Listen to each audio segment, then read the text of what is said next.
Please subscribe to my channel.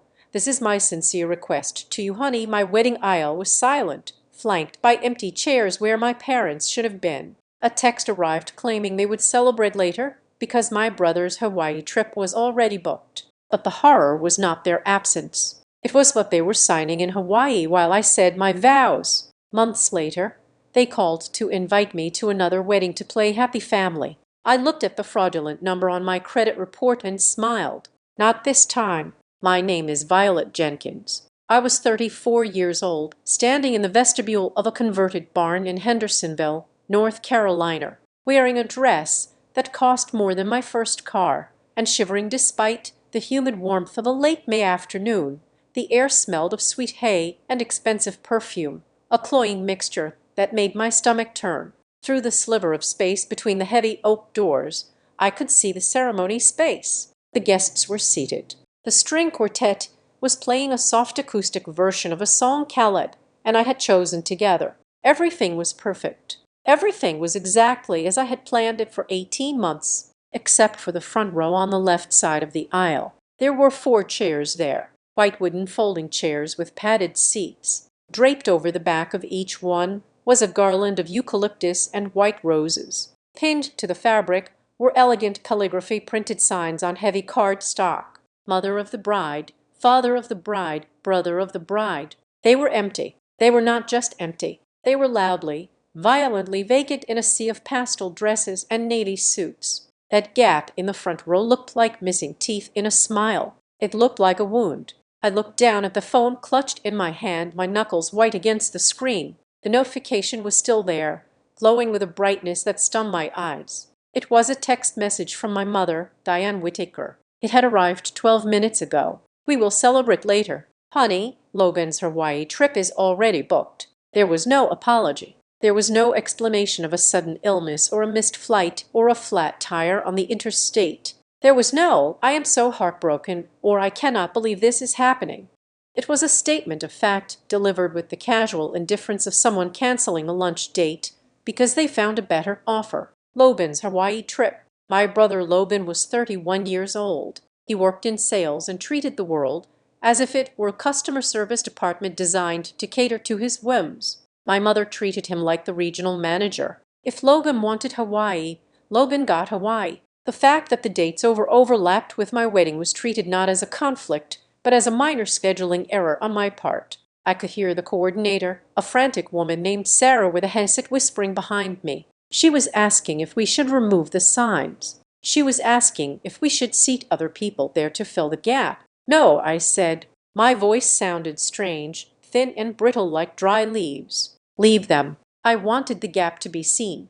I wanted the emptiness to be undeniable. If I removed the signs, I would be covering for them again. I would be smoothing over the cracks in the Whittaker family foundation, just as I had done since I was 6 years old. I would be pretending that my father, Ron, wasn't a man who allowed his wife to dictate his reality. I would be pretending that my mother cared about this day as much as she cared about Logan's tan. I signaled to Sarah I was ready. The music swelled. The doors groaned open. The sudden influx of natural light was blinding. I took a step forward, and the silence that fell over the crowd was not the reverent silence of a wedding. It was the confused, heavy silence of people realizing something was wrong. I walked alone. I had told Caleb I could do it. I had told him that if they did not show, I would walk myself down that aisle with my head held high. But theory is different from practice. In practice, walking past 120 faces, all turned toward you, all scanning the space beside you for the father who is not there, is a physical ordeal. I could hear the rustle of fabric as people turned. I could feel the pity radiating from the pews like heat. I fixed my eyes on Caleb. He was standing at the altar, looking handsome and solid in his charcoal suit. His jaw was set tight. He saw the empty chairs. He saw the text I had surely received. He looked like he wanted to jump the rail and come get me. But he held his ground, his eyes locking onto mine, offering the only safety in the room. I reached the front. The walk felt like it had taken an hour. I stood there, my breath catching in my throat, the lace of my bodice feeling like a cage. The efficient, a kind, elderly man who had no idea of the war happening in my chest smiled and looked out at the congregation. He cleared his throat. Who gives this woman to be married to this man? The script. We had forgotten to change the script. The question hung in the air, suspended there, waiting for an answer that was currently 3,000 my way, probably browsing duty free shops at an airport. The silence that followed was agonizing. It lasted perhaps 5 seconds. But in my mind it stretched into an eternity. I could hear a bird chirping in the vineyard. I could hear the embarrassing squeak of someone shifting in their chair. I could feel the blood rising up my neck, a hot flush of absolute humiliation. I was a 34-year-old woman standing at the altar, unwanted. Then there was movement from the front row on the right. Caleb's father, Arthur, stood up. He did not hesitate. He did not look around for permission. He simply stepped out of the line of groomsmen where he had been standing as best man, walked over to my side and took my hand. His grip was warm and rough and terrified me because it was so kind. He looked at the officiant and spoke with a voice that carried to the back row without a microphone. "We do," he said. "We all do." A collective exhale went through the guests. I felt a tear slide down my cheek hot and fast, ruining the makeup I had paid $400 for. I squeezed Arthur's hand, and he squeezed back. A silent promise that I was not alone, even if my DNA said otherwise. The rest of the ceremony was a blur. I said the words. I exchanged the rings. I kissed Caleb, but a part of me had detached. A part of me was floating above the scene, looking down at the empty chairs, analyzing the text message again. Hawaii is already booked. The reception was held in a large open-air pavilion on the property. As the sun began to set, casting long golden shadows across the tables, the alcohol began to flow and the tension eased slightly. I moved from table to table, the beautiful bride, smiling until my face itched. "Where are your parents, Violet? Is Ron sick?" We were so looking forward to seeing Diane. The questions were relentless. Each one was a tiny paper cut. I lied. I lied with the proficiency of a woman raised in a house where truth was flexible and image was everything. They had a medical emergency. I said to my college roommate, something came up with the house. Flooding. I told Caleb's boss. Unavoidable conflict. I told my neighbor I was protecting them, even now after they had left me standing alone at the altar. I was protecting their reputation. I was shielding them from the judgment of strangers, because the alternative admitting that my mother preferred a tropical vacation with her golden son over her daughter's wedding was too pathetic to say out loud. I was sitting at the head table picking at a piece of salmon I had no appetite for. When the wedding planner approached me again, she looked apologetic. "Violet, I am so sorry to bother you," she whispered. "The courier just dropped this off. They said it was for the bride. Priority delivery. It requires a signature, but the driver left it with security." She handed me a thick cream-colored envelope. It was heavy. My heart did a strange double beat. Maybe this was it. Maybe this was the grand gesture. Maybe they had sent a check for $50,000. Maybe they had sent a letter explaining that they had been kidnapped. Hope is a stupid, resilient thing. I slid a butter knife under the flap and tore it open. Inside there was a card. It was a generic wedding card, the kind you buy at a pharmacy for $5. Inside, in my mother's looping, dramatic handwriting, it said, "Thinking of you today. Have a drink for us." That was it. No check, no cash, no heartfelt letter. But behind the card, there was something else folded into the envelope. It looked like a mistake. I pulled it out. It was a single sheet of paper trifolded. It looked like a statement or a confirmation page printed from a web browser. I unfolded it under the soft glow of the fairy light strung above the table. It was a reservation confirmation, the Mahiner Coast Vacation Club. I stared at it. The dates matched this weekend. The location was Maui, but it was not just a hotel reservation. It was a closing statement for a timeshare ownership package, a platinum tier membership. My eyes scanned the numbers. The down payment listed was $25,000. The financing terms were listed below that. I frowned. Why would my mother send me this? Was she bragging? Was this her way of showing me what was so important that she had to miss my wedding? "Look, honey, we bought a slice of paradise.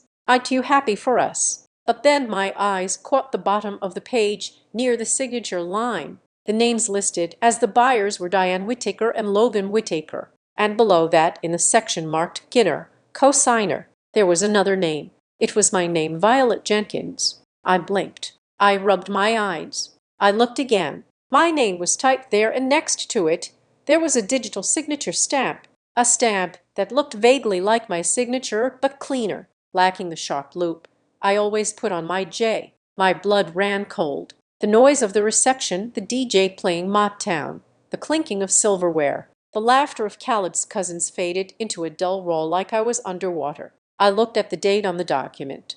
It was dated 3 days ago. They were in Hawaii. They were buying a timeshare. And somehow my name was on the paperwork as a guarantor. I felt a wave of nausea so strong I had to grip the edge of the table. A guarantor. That meant if they did not pay, I paid. That meant my credit history. The pristine score I had built over 15 years of paying my bills on time was now tied to this purchase. Why was this in the envelope? I turned the paper over. On the back, there was a sticky note in Logan's handwriting. Mom grabbed the wrong paper from the printer mix-up. Oh, this was just for the file. Don't worry about it. We handled it. Enjoy the party. I stared at the note. Don't worry about it. The sheer audacity took my breath away. They had used my name. They had forged a digital signature. And then, in a rush to send a card to look like they cared, they had accidentally stuffed the evidence into the envelope along with the pharmacy greeting card. Or maybe it wasn't an accident. Maybe Logan was so arrogant, so untouchable that he didn't even check what he was stuffing into the mailer before he handed it to a courier service. I looked up across the dance floor. My friends were forming a circle. They were calling for the bride. They wanted me to dance. I looked at Callum. He was talking to his mother, a woman who had hugged me earlier and told me I looked like a queen. He was laughing at something she said. He looked safe. He looked honest. Then I closed my eyes and pictured my mother. I pictured Diane Whittaker sitting on a lie in Maui right now. She would be wearing a CF tan. She would have a glass of white wine. She would be telling Logan how smart they were to secure this asset. She would be saying, "Violet is fine. Violet is always fine. She understands." She was drinking a cocktail paid for in part by the creditworthiness I had worked my entire adult life to secure. They did not just skip my wedding. They skipped my wedding to commit fraud against me. A coldness settled over me. It started in my chest and spread to my fingertips. It wasn't sadness anymore. Sadness is hot. Sadness is messy. This was ice. This was clarity. For 34 years, I had tried to be the daughter they wanted. I had made myself small so Logan could be big. I had apologized for things I didn't do so Ron could have a quiet evening. I had accepted the crumbs of affection Diane tossed my way and called it a feast. I looked at the empty chairs again. The signs were still there. Mother of the bride. She wasn't a mother. She was a parasite. Caleb turned and caught my eye. He saw the envelope in my hand.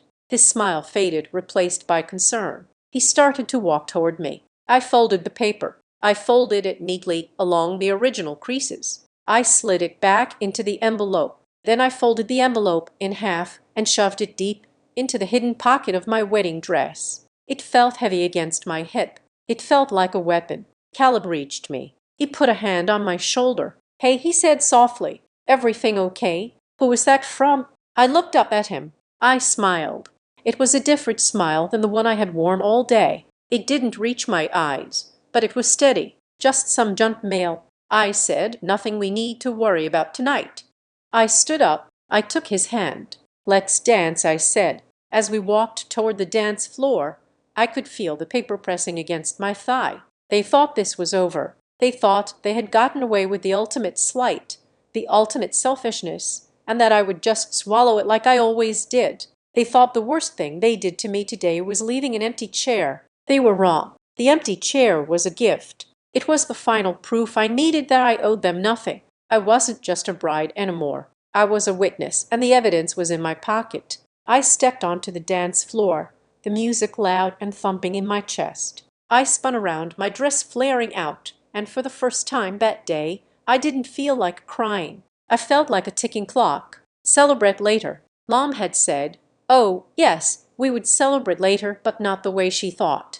I held Caleb tight, burying my face in his shoulder, and as the camera flashed, capturing the image of the happy couple, I made a silent vow that was just as binding as the ones I had spoken at the altar. Not this time. I squeezed Caleb's hand, feeling the solid reality of him, and let the rhythm of the music wash over me. The envelope in my pocket was a time bomb, silent and deadly. It hadn't gone off yet, but I knew exactly when I was going to detonate it.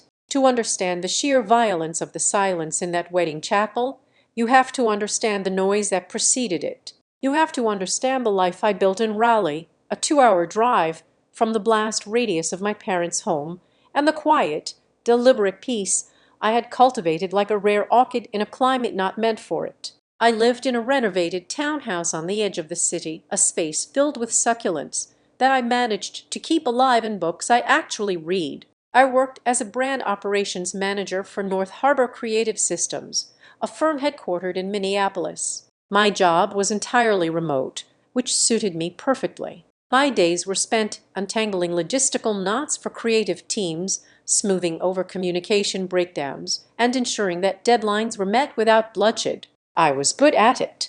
I was excellent at de-escalating panic. I could take a hysterical email from a client and turn it into a structured action plan within 10 minutes. It took me a long time to realize that I was so good at my job because I had been training for it since I was a toddler. I met Caleb 3 years ago on a Tuesday that was trying its hardest to drown the state of North Carolina. I had ducked into a small independent coffee shop near the warehouse district, shaking an umbrella that had inverted itself 3 times on the walk over. The place was packed with people seeking refuge from the downpour. There was one open seat left at a communal wooden table near the window. "Is this taken?" I asked the man sitting there. He looked up from a sketchbook. He had kind eyes behind wire-rimmed glasses and a flannel shirt that looked soft enough to sleep in. "It is all yours," he said. We sat in silence for 40 minutes. That was the thing that hooked me and my family. Silence was a vacuum that had to be filled with performance, with praise for Logan, or with nervous chatter to gauge my mother's mood. With Caleb, the silence was just air. It was comfortable. When I finally got up to leave, I knocked my knee against the table leg and spilled the remaining inch of his cold brew onto the floor. "I am so sorry," I gasped, grabbing napkins before the liquid even settled. "I am so sorry. I will buy you another one. I am so clumsy. I am so sorry." He reached out and gently caught my wrist, stopping my frantic wiping. "Violet," he said, reading my name off the cup I was holding. "It is just coffee, and I was finished. You do not need to apologize for gravity." We started dating a week later. Our relationship was the antithesis of the adrenaline-fueled drama I was used to. Caleb was a structural engineer. He looked at the world in terms of loads and supports, stress points and foundations. He was steady. He did not need to be the center of attention. He did not need me to be an audience. For the first time in my life, I was not exhausted. But you cannot outrun your conditioning forever. Even as I built this safe harbor with Caleb, I remained tethered to the Whittaker family dynamic. I was the peacekeeper, the shock absorber, the low-maintenance model. Then there was Logan. My brother was 31 years old, 3 years my junior, and he moved through the world with the unearned confidence of a man who has never been told no. He worked in high-end pharmaceutical sales, a job that required him to be charming, aggressive, and slippery with the truth. To hear my mother, Diane, tell it, Logan was not just selling drugs. He was single-handedly saving Western medicine while looking like a movie star. Logan did not have conversations. He held court. If we went to dinner, we ate where Logan wanted. If we watched a movie, it was Logan's pick. If Logan was in a bad mood, the entire atmospheric pressure of the house dropped until he was soothed. My father, Ron, was the classic enabler. He was a retired accountant, a man who had made a career out of balancing books, but could never balance the emotional ledger of his own home. He was kind in a useless sort of way. He would sneak me a candy bar after Mom yelled at me for gaining weight, but he would never tell her to stop yelling. He would apologize to wait staff after Logan sent a dish back for the 3rd time, but he would never tell Logan to eat the damn steak. He surrendered his spine to keep the peace, not realizing that peace purchased at the cost of his daughter's dignity was not peace at all. It was just a ceasefire. I remember the pattern vividly. It was a rhythm I had danced to for decades. There was my 25th birthday. I had planned a small dinner at a nice Italian restaurant in town. I had made the reservation 2 weeks in advance. I had sent the calendar invite. I had bought a new dress. At 4:00 in the afternoon, on the day of the dinner, Diane called. "Honey," she said, her voice breathless, the way it always was when she was pivoting. "We need to reschedule." "Why?" I asked, sitting on the edge of my bed, staring at my shoes. "Logan just went through a terrible breakup," she said. "That girl, the blonde one, she ended it. He is devastated. Violet, absolutely crushed. We cannot go out and celebrate while your brother is hurting. It would be cruel. He dated her for 3 weeks. Mom," I said, a rare flash of defiance rising in my throat. Diane let out a sharp sigh. It was a weaponized sound. "I did not raise you to be callous. Violet, we are ordering pizza and staying in with him. You can come over if you want to support him. Otherwise, we will do your dinner next week." I ended up eating a frozen meal alone in my apartment because I refused to go watch Logan play video games while my parents cooed over his wounded ego. They never rescheduled the dinner. They forgot about it by the time the next week rolled around, and I was too proud, or perhaps too trained, to remind them. Then there was my college graduation. It was a sweltering day in May. I was graduating with honors, a feat I had accomplished while working 2 part-time jobs to pay for the textbooks my parents said they could not afford because Logan needed a new car for his internship. I sat in the stadium sweating in my polyester gown, scanning the bleachers. I found them. Mom was fanning herself with a program, looking annoyed. Dad was looking at his watch. Logan was on his phone when my name was called. Violet Marie Jenkins Magna cum laude. I walked across that stage with my heart hammering against my ribs. I accepted the diploma. I shook the dean's hand. I looked up at the spot where they had been sitting, ready to wave, ready to see them finally looking at me with the pride I was desperate to earn. The seats were empty. I found them later in the parking lot, standing by the car with the engine running. "Oh, there you are," Diane said, rolling down the window. "We had to beat the traffic. Honey, Logan has tickets to a concert tonight, and we could not risk getting stuck in the garage. We saw you walk, though. Good job. Good job." Like I had tied my shoes correctly. I swallowed the lump in my throat, got in the back seat, and listened to Logan talk about the band he was going to see for the entire 2-hour drive home. I did not cry. Crying would have been dramatic. Crying would have made me the problem. Caleb was the first person to point out the wiring under the floorboards. About 6 months into our relationship, we were making dinner at his place. I was chopping vegetables, and I accidentally dropped a piece of bell pepper on the floor. "Sorry," I yelped immediately, bending down to retrieve it. "God, sorry. I am such a mess." Khaled stopped stirring the sauce. He put the spoon down and turned to me. "Violet," he said, his voice level. I froze, the pepper in my hand. "Art, you have apologized 9 times in the last hour," he said. I blinked. "No, I haven't." "Yes. You apologized for the rain. You apologized for the traffic. You apologized for the grocery store being out of basil. You apologized for your phone ringing. And now you are apologizing to the floor." I stood up, tossing the pepper in the trash. "I'm just being polite." "No," he said, walking over to me. He took my hands in his. "You are preemptively striking. You are apologizing before anyone can be mad at you. It is a defense mechanism. Who made you feel like your existence was an inconvenience?" I opened my mouth to defend them, to say that we were just a polite family, but the words died on my tongue. I looked at this man who saw me, really saw me, and I realized how exhausting it was to be constantly bracing for impact. "It is okay," he whispered, pulling me into a hug. "You do not have to do that here. You take up space, Violet. And I like the space you take up." That was the moment I fell in love with him. Not the coffee shop, not the dates, but that moment in his kitchen where he gave me permission to exist without an apology. So when he proposed a year later on a quiet hike in the Blue Ridge Mountains with no audience and no fanfare, just the wind in the trees and a simple gold band, I said yes with my whole heart, but almost immediately the old programming kicked in. as he slid the ring onto my finger, the sun catching the metal. My mind flashed to my mother. She would have to come to this. A wedding was not a dinner reservation. It was not a graduation ceremony. A wedding was a public declaration of family status. Diane loved a show. She loved to play the role of the doting mother. She would want the photos. She would want to weep delicately into a lace handkerchief while her friends watched. For once, her narcissism would align with my needs. She would show up because it would look bad if she didn't. I looked at Caleb, his face beaming with happiness, and I allowed myself a dangerous luxury. I allowed myself to hope. "We are going to do this right," I told him, my voice trembling slightly. "We will," he promised. I looked out over the valley, the mist clinging to the peaks, and I convinced myself that the ring on my finger was a talisman. It was proof that I was worthy of celebration.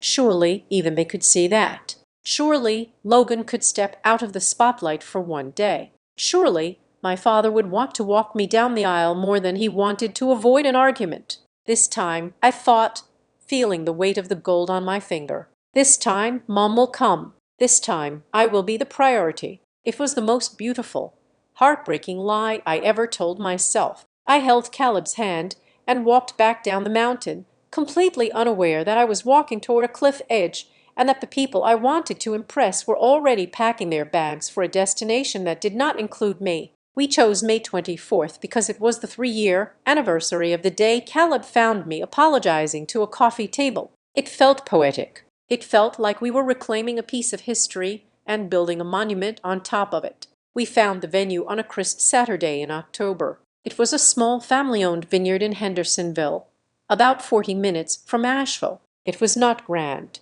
It did not have chandeliers dripping with crystal or a ballroom that could fit 1,000 people. It had rolling hills of vines, a refurbished barn with high-vated ceilings, and a view of the Blue Ridge Mountains that made you feel small in the best possible way. Standing there with Caleb, his arm around my waist, I watched the wind ripple through the turning leaves, and I knew. "This is it," I said, my voice barely above a whisper. We signed the contract that afternoon. We put down a deposit of $3,500. It was a significant chunk of our savings, but we did it with smiling faces. We locked in the date, May 24th. I called my mother immediately. I was prepared for indifference. I was prepared for critique. I was not prepared for enthusiasm. "Oh, Violet," Diane screamed through the FaceTime connection, her face taking up the entire screen. "A vineyard that sounds absolutely elegant, very Napa Valley chic."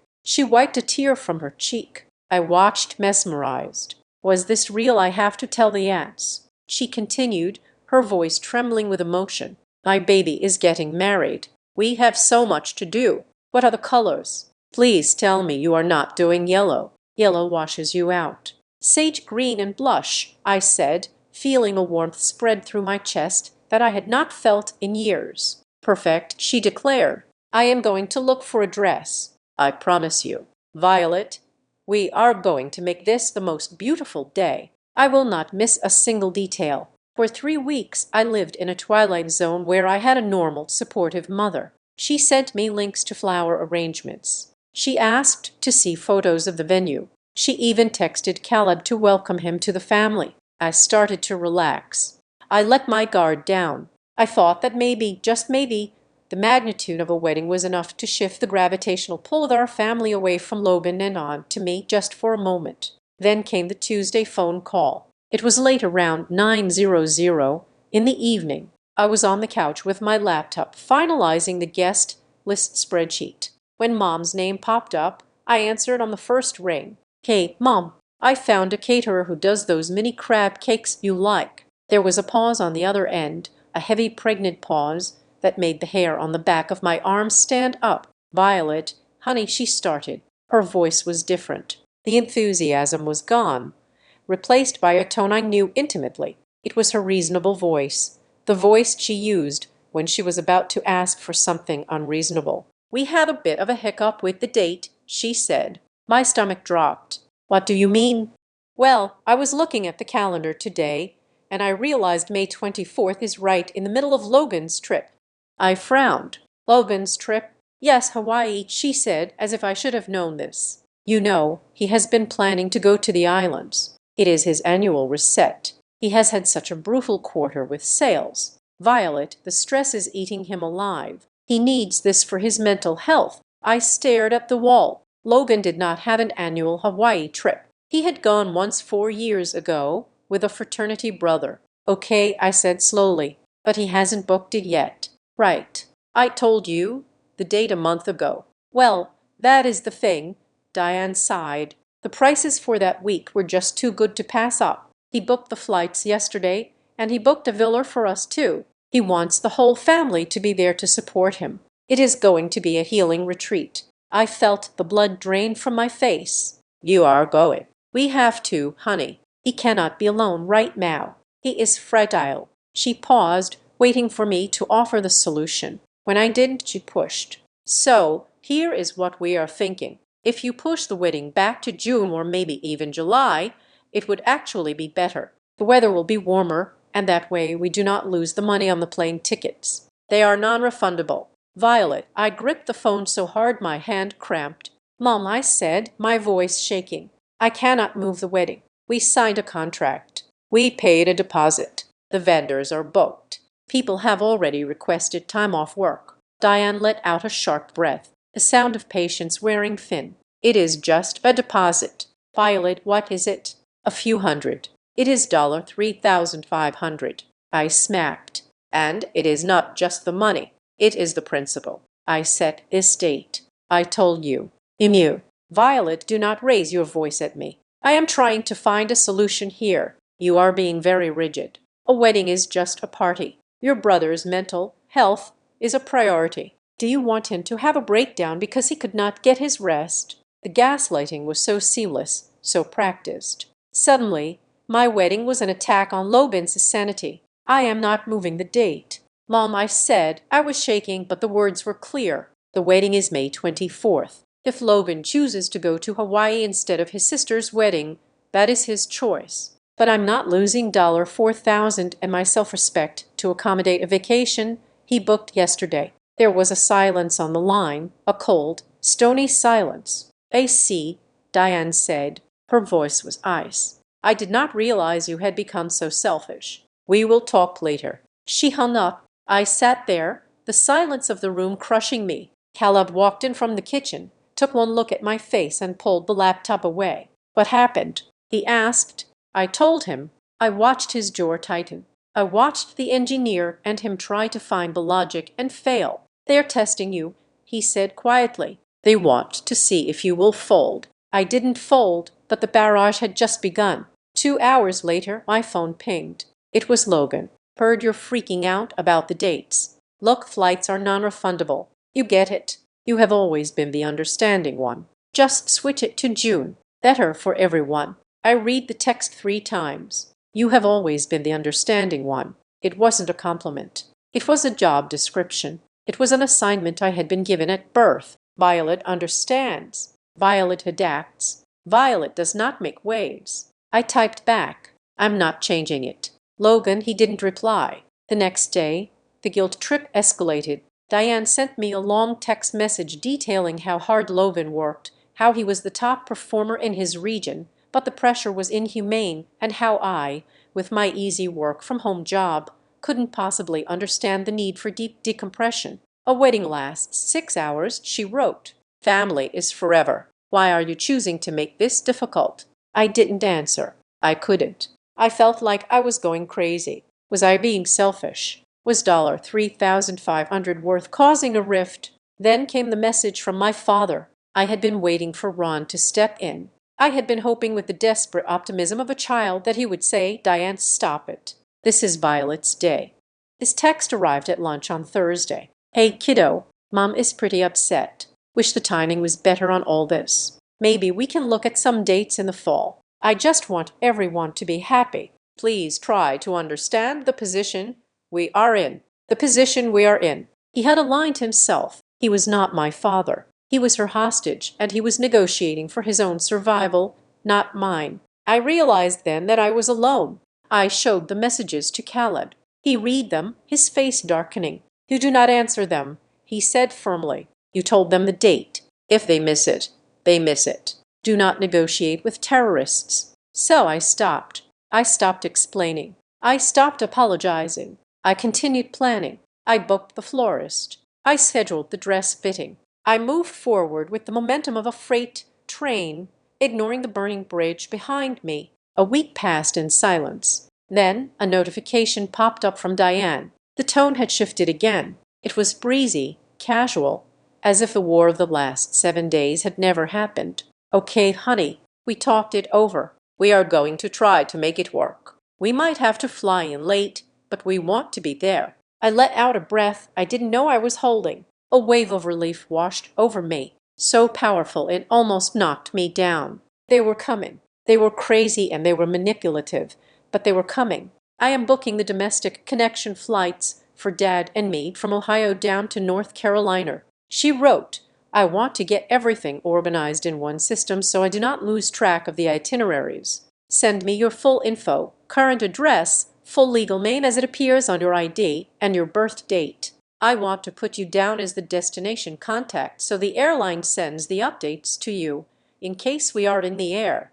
It seemed like a peace offering. It seemed like she was finally taking charge of the logistics to be helpful. She was booking the flights. She was making it work. I did not pause. I did not hesitate. I was so desperate to secure their attendance, so desperate to lock in this fragile victory that I typed it all out. Violet Marie Jenkins. Date of birth October 14, 1989. Current address 402 Maplewood Drive, Raleigh, NC. Thanks, Mom. I wrote. I really appreciate it. Got it, she replied instantly. Love you. I stared at the screen, feeling a warm glow of resolution. I turned to Calla. They are coming, I said, smiling. She is booking the flights right now. I had no idea that I had just handed them the keys to the kingdom. I thought I was sending details for a flight itinerary. I didn't know I was filling out the guarantor section of a contract that would haunt me for years. I didn't know that while I was planning a wedding, they were planning a purchase, and that my good credit was the only guest of honor they actually cared about. I put my phone down and went back to my spreadsheet, humming a soft tune, completely unaware that the trap had just snapped shut. The digital siege began on a Tuesday morning, 3 weeks before the wedding. I had convinced myself that providing my personal information for the flight bookings was the end of the conflict. I thought I had purchased their attendance with my compliance. I was naive. In the modern era, family warfare does not happen on a battlefield. It happens in the notification center of an iPhone. It started with the Whitaker Fam Group chat. For years, this thread had been mostly dormant, used only for wishing happy birthday or sharing photos of the dog. Suddenly, it became a stage. Diane sent a link to an article titled, The Art of Letting Go, Why Adult Children Drift Away. She added no caption.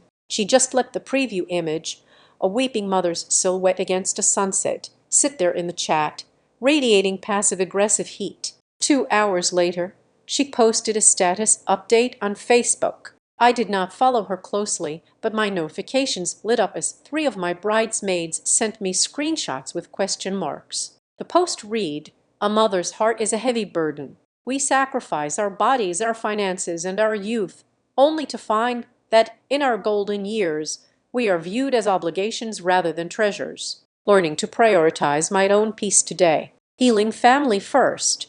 I stared at the screen, my coffee turning cold in my hand. Family first. The irony was sharp enough to draw blood.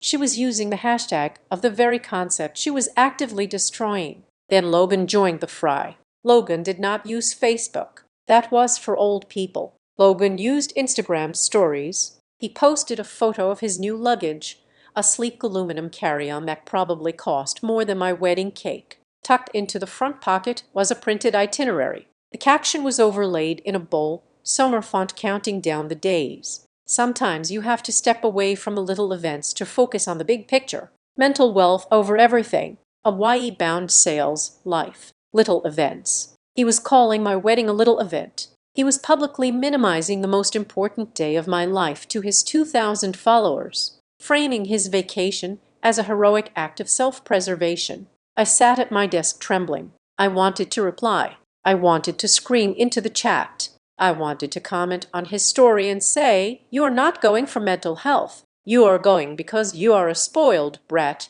who cannot handle not being the center of attention."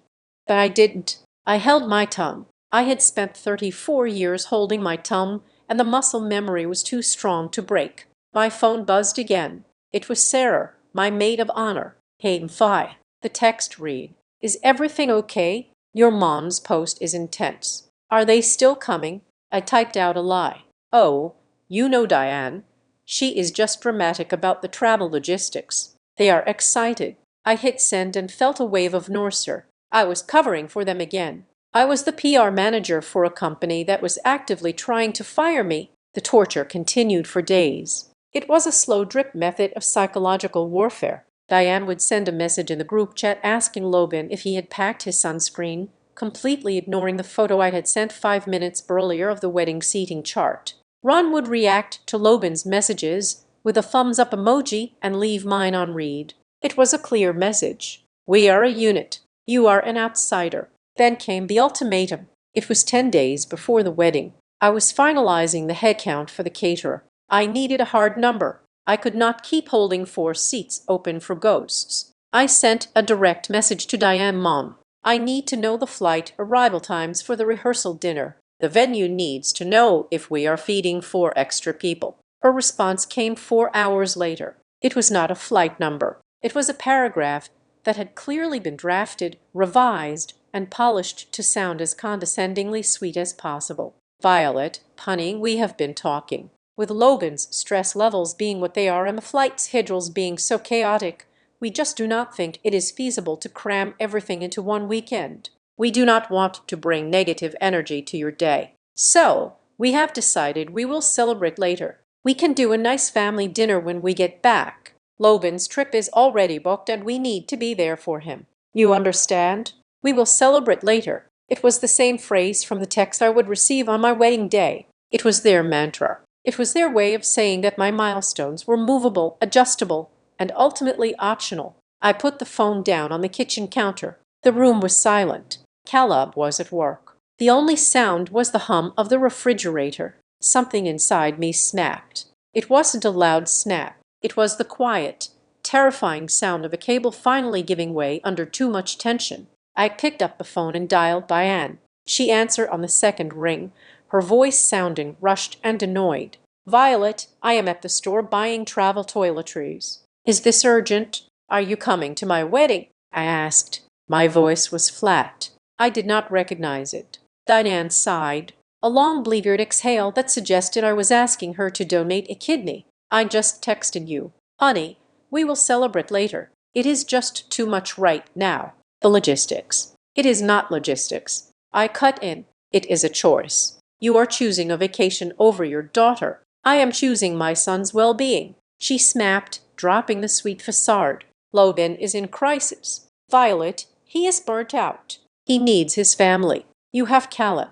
You are fine. You have always been fine. Why do you have to be so needy?" "I am not being needy," I said, my voice rising. "I am getting married. It is the one day in my life where I am supposed to be the priority." "Oh, stop it," she hissed. "You are being dramatic. You are making this about you." "It is my wedding," I shouted. "It is supposed to be about me." "Is Dad there?" I asked, my breath coming in short gasps. "Put Dad on the phone." There was a rustling sound. I heard muffled whispering. Then my father's voice came on the line. "Hey, kiddo," he said. He sounded tired. He sounded like a man who just wanted to go watch television. "Dad," I said, tears finally spilling over. "Are you really not coming? Are you really going to let her do this?" There was a silence, a long, heavy silence that hurt more than any scream. I could hear him breathing. I could hear the background noise of a Target or a Walmart. I waited for him to be a father. I waited for him to say, "No, I will be there. I am getting on a plane." "Look, Violet," he finally said, "your mother, she has a lot on her plate. And Logan, well, you know how he gets. We just want peace." He wanted peace. He wanted the absence of conflict with his wife, even if it meant the presence of devastation for his daughter. "I understand," I whispered. I hung up. I stood in the kitchen staring at the phone. I felt stripped clean. I saw the architecture of my family for the first time without the drywall of denial. There was a set of laws in the Whittaker house, unwritten but ironclad. Law 1. Logan's desires are medical necessities. If Logan wants to go to Hawaii, it is for his health. If Logan wants a new car, it is for his safety. Law 2. Violet's needs are dramatic impositions. If Violet wants her parents at her wedding, she is being selfish. If Violet wants a graduation dinner, she is being demanding. I sat on the floor, pulling my knees to my chest. I felt foolish. I felt like a child who had set up a tea party for dolls that were never going to come to life. When Khaled came home an hour later, he found me there. He did not ask what happened. He saw the phone on the floor. He saw my face. He sat down next to me and pulled me into his arms. I buried my face in his shirt, smelling the concrete, dust, and laundry detergent. And I sobbed. I sobbed not for the wedding, but for the loss of the hope I had been nurturing for 30 years. They are not coming, I choked out. They are going to Hawaii. Caleb held me tighter. He did not offer platitudes. He did not say, maybe they will change their minds. He respected me enough to tell me the truth. Violet, he said, his voice rumbling against my ear, you do not need to explain yourself to people who are committed to misunderstanding you. I pulled back and looked at him. They have made their choice, he said, and it is a terrible, ugly choice, but it frees you. You do not have to chase them anymore. You do not have to audition for the role of their daughter. You did not get the part, and thanked God for that because the directors are insane. I laughed. It was a wet, shaky sound, but it was a laugh. We are your family, he said. Me, my parents, your friends, the people who show up. That is the list. I nodded. He was right. I wiped my face. Okay, I said okay.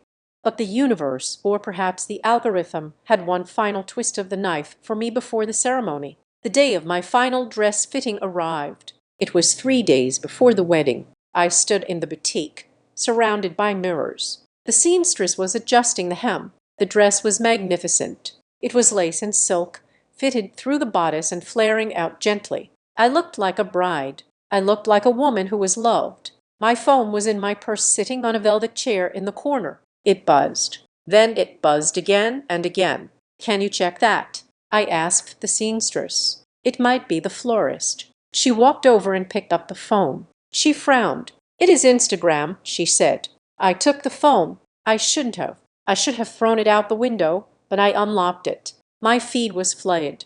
Diane had posted an album, Aloha from Paradise. The first photo was of her and Logan. They were standing on a beach. The water behind them was a turquoise that looked fake. The sky was an impossible blue. Diane was wearing a floral dress and holding a Mai Tai.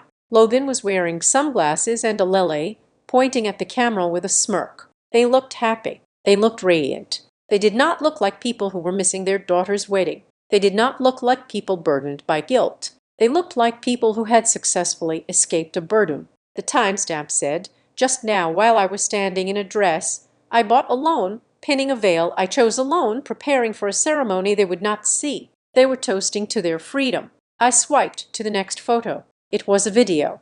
Logan was panning the camera around a luxurious hotel suite. Check out the view. He narrated. Mahiner Coast Club, top floor. We really outdid ourselves this time. My heart hammered against my ribs. Mahiner Coast Club. The name sounded familiar, but I couldn't place it. I was too overwhelmed by the visual evidence of my abandonment. I looked at the date on the post. May 21st. They were there. It was real. I looked up at the mirror. I saw a woman in a white dress alone. But for the first time, the image didn't look sad. It looked formidable. The seamstress looked at me with concern. Is everything okay? Honey, bad news. I looked at the photo of my mother laughing on the beach one last time. I memorized the way the sun hit her face. I memorized the complete lack of shadow in her eyes. No, I said, handing the phone back to her. No bad news, just a weather report. I turned back to the mirror. Pin it tighter. I said to the seamstress, I want it to fit perfectly. She nodded and went back to work. I stood there, spine straight, watching my reflection. They were in Hawaii. They were drinking cocktails. They were celebrating their victory. But as I watched the seamstress secure the final layer of lace, I felt a strange calm settle over me. They thought they had won because they had left me behind. They didn't realize that by leaving me behind, they had untethered me. I was no longer waiting for them. I was no longer holding a seat. I was free. And as the notifications continued to roll in likes, comments, heart emojis on my mother's vacation photos, I just smiled. It was a cold, sharp smile. Enjoy the vacation, Mom. I thought, enjoy the view because when you get back, the locks will be changed. And I'm not talking about the house. The sky on my wedding day was an insult. It was a brilliant cloudless blue, the kind of hue that photographers pray for and poets write bad verses about. The sun draped over the rolling hills of the vineyard like a heavy golden blanket. It was warm, vibrant, and alive. It was the exact opposite of the cold, hollow cavity in the center of my chest. I stood in the bridal suite, a converted farmhouse room with exposed beams and vintage mirrors. My bridesmaids were a flurry of lavender silk and excited chatter, fixing lip liner and adjusting straps. They were trying so hard to be loud enough to drown out the silence that was coming from my phone. There was a knock on the door. I froze. A foolish, childish part of me thought. They came. They surprised me. It was all a bad joke. The door opened. It was not my mother. It was a woman with graying hair pulled back in a severe bun, wearing a sensible navy dress that looked like she had bought it 10 years ago. Aunt Mara. Mara was my mother's older sister. They had not spoken properly in 5 years. Mostly because Mara had committed the cardinal sin of telling Diane that she was spoiling Logan. Mara lived in Oregon. She hated flying. She hated crowds. But there she was, standing in the doorway of a vineyard in North Carolina, clutching a small beaded purse. I let out a sound that was half laugh, half sob. Mara crossed the room in 3 strides and pulled me into a hug that smelled of peppermint and old books. She was stiff, bony, and unsentimental, but her arms were solid. I did not think you would come. I whispered into her shoulder. She pulled back and looked at me. Her eyes were sharp, dark beads that missed nothing. I am here for you, Violet, she said, her voice raspy. Not for them, never for them. She smoothed a stray hair from my forehead. You look beautiful, she added, and you look strong. Do not let them take this day from you. Do not give them that satisfaction. She did not ask where they were. She knew. The entire extended family knew. The gossip had traveled through the telephone lines like electricity. Diane and Logan were in Hawaii. Violet was alone. Marlowe was the only one who had boarded a plane to stand in the gap. I nodded, swallowing the lump in my throat. Thank you, Aunt Mara. When the time came to walk, the air outside was thick with the scent of blooming jasmine. I stood at the entrance of the ceremony space. I could see the guests seated in rows of white chairs. I could see the altar draped in greenery, and I could see the gap. The 4 empty chairs on the left side of the aisle were like a physical blow, even though I had placed the signs there myself. Seeing them now in the harsh light of day was devastating. Mother of the bride, father of the bride, brother of the bride. They were not just seats. They were a monument to my insignificance. The music started.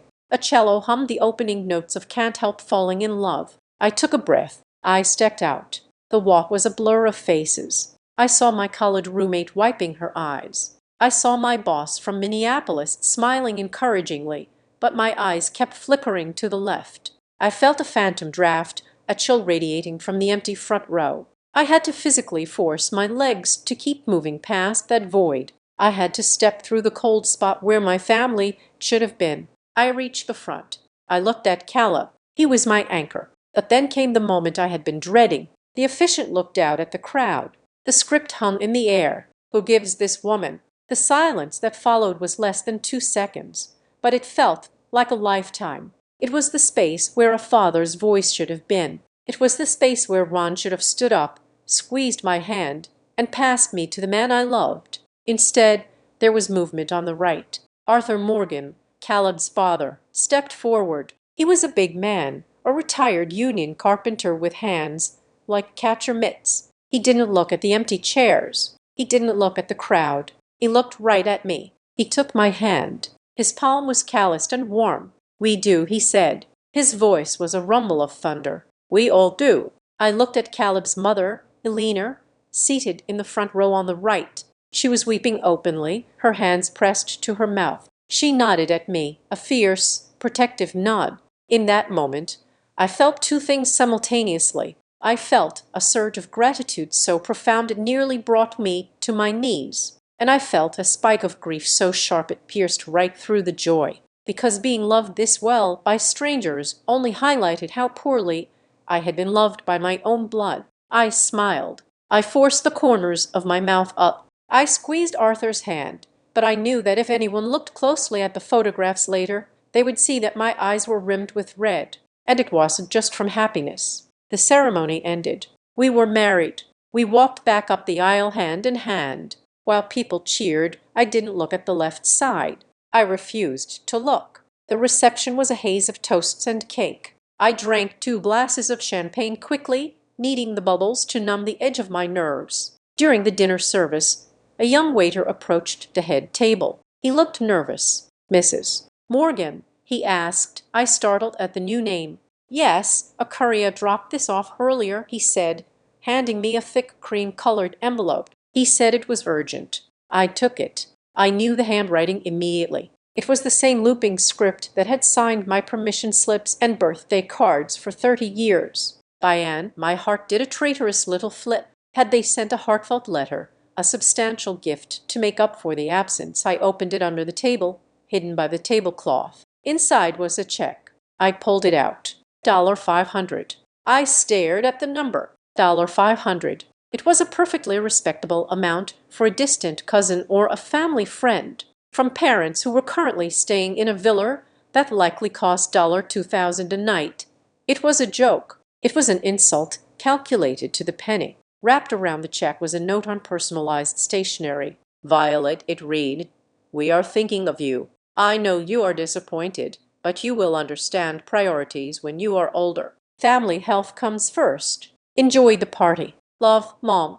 You will understand priorities." The rage that flared in my stomach was hot and acidic. They were gaslighting me from 4,000 m away. But there was something else in the envelope. A piece of paper had been folded and tucked behind the note as if it had been grabbed by mistake or used as backing. I pulled it out. It was a printed confirmation page. Mahiner Coast Vacation Club. Platinum membership agreement. Primary member Diane Whittaker. Secondary member Logan Whittaker. I frowned. I had seen this name before. Mahiner Coast. It was the place Logan had tagged in his video. My eyes scanned the document. It looked like a receipt for a timeshare or a vacation club membership, a very expensive one. The initial buy-in fee listed was $25,000. And then I saw it in the section for financing authorization. There was a list of names. Diane Logan and a third-line guarantor, Violet M. Jenkins. I blinked. The font was small.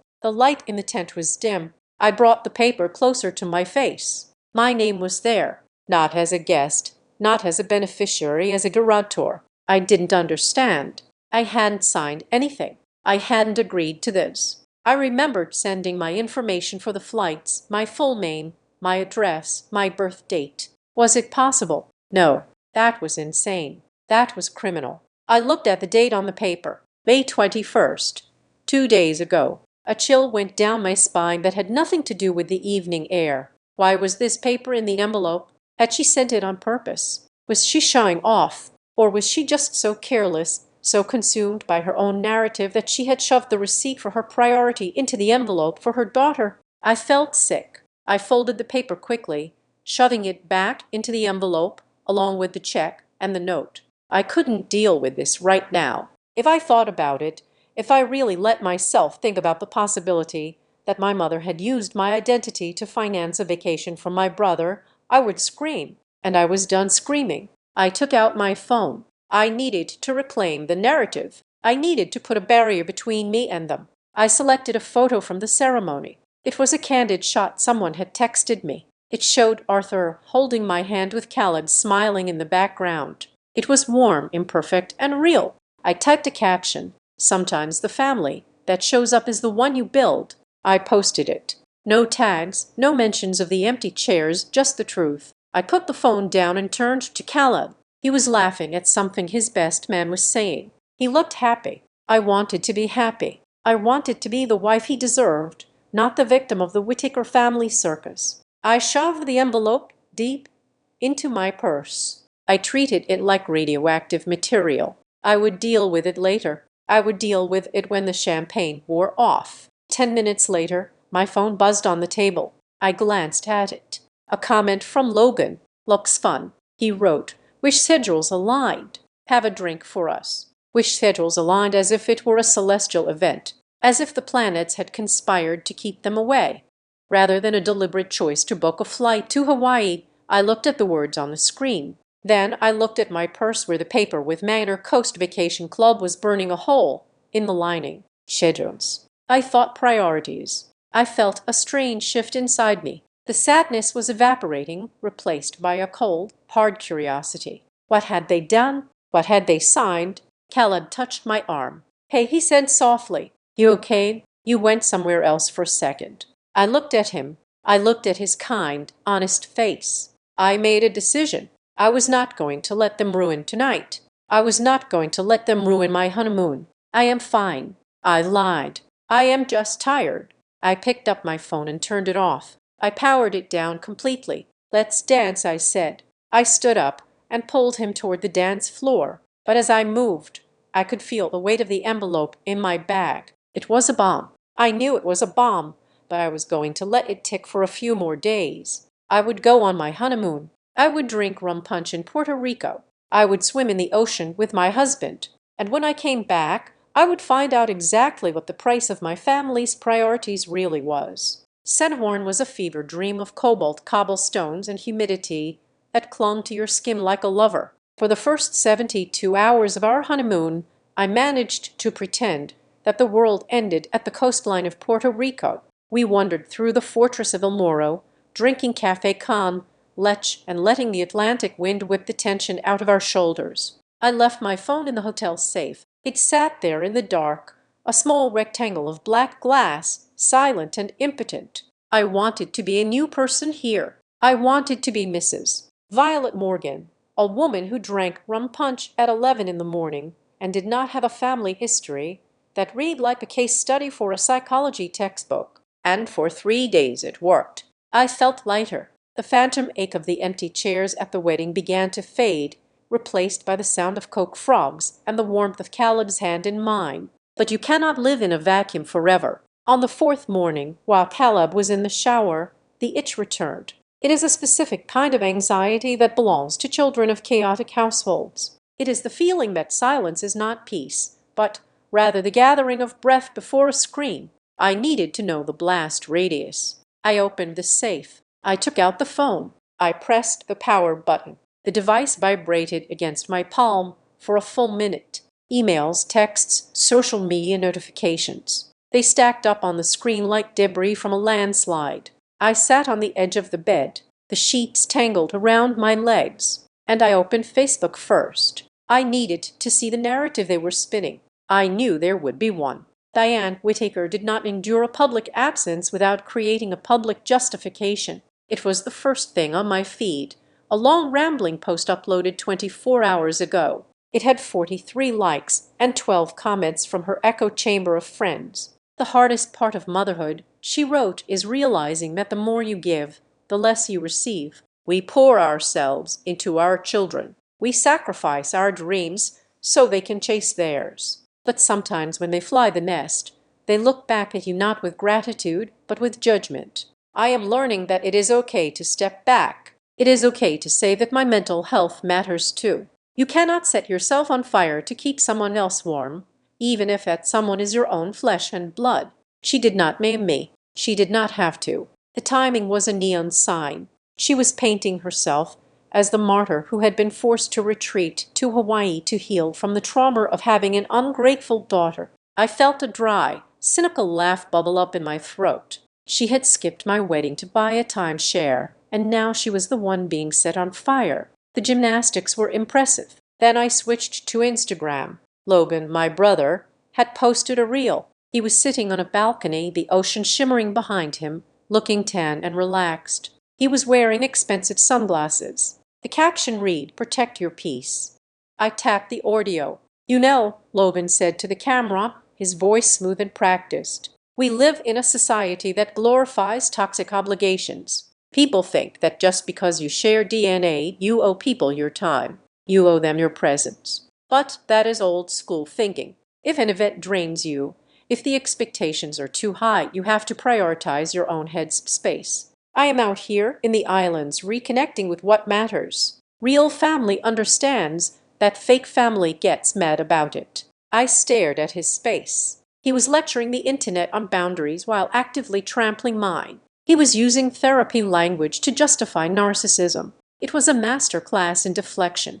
The door to the bathroom opened and Caleb walked out, a towel wrapped around his waist, steam billowing behind him. He saw me on the phone. He saw the hunch of my shoulders. Don't do it. Vi, he said softly. Put it down. I cannot. I said, not looking up. You have to hear this. Logan is calling the wedding a toxic obligation. Caleb sighed and walked over to his nightstand. He picked up his own phone. I know, he said. I looked at him. He hesitated, then sat down on the bed next to me. Your mom texted me yesterday, he said. I did not want to show you until we were flying home. I didn't want to ruin the trip.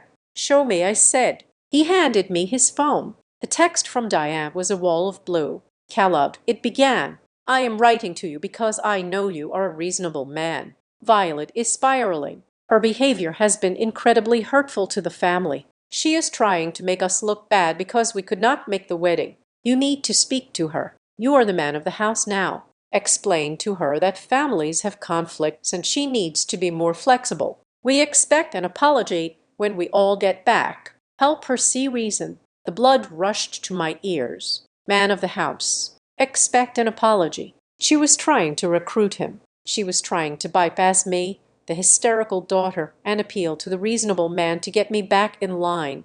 It was a tactic from the 1950s, and it made my skin crawl. What did you say? I asked, my voice trembling. Caleb took the phone back and scrolled down. Diane, he had written, Violet is not spiraling. She is hurt because her parents chose a vacation over her wedding. We gave you the date 8 months ago. That was your choice. Do not contact me asking me to control my wife. If you want a relationship with us, you will start by apologizing to her, not the other way around. I looked at Caleb. I looked at the firm, unwavering line of his jaw.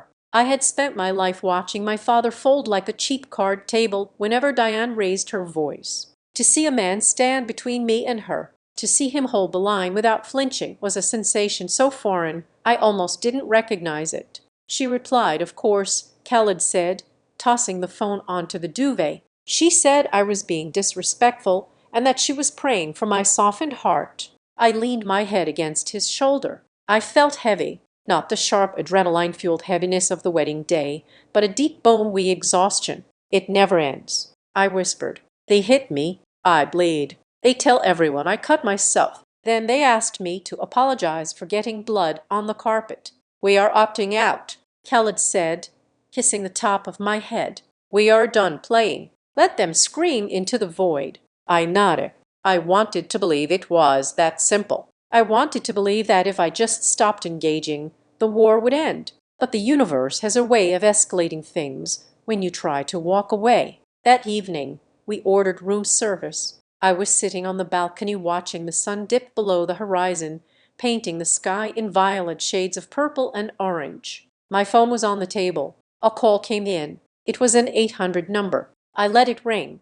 I assumed it was a telemarketer. I assumed it was spam. It rang again 5 minutes later. Same number. I ignored it again. Then an email notification popped up. The subject line caught my eye because it was in all caps. Urgent payment past due. Mahiner Coast Finance. I frowned. I tapped the notification. It was a generic-looking email. Dear customer, we have not received your initial installment, payment of $450. Your account is now past due. Please log in to avoid late fees and reporting to credit bureaus. I was about to delete it. It had to be a phishing scam. I had never heard of Mahiner Coast Finance. Mahiner Coast. My hand froze over the delete button. The memory flashed in my mind like a strobe light. The piece of paper in the envelope at the wedding, The confirmation page I had shoved into my purse and tried to forget.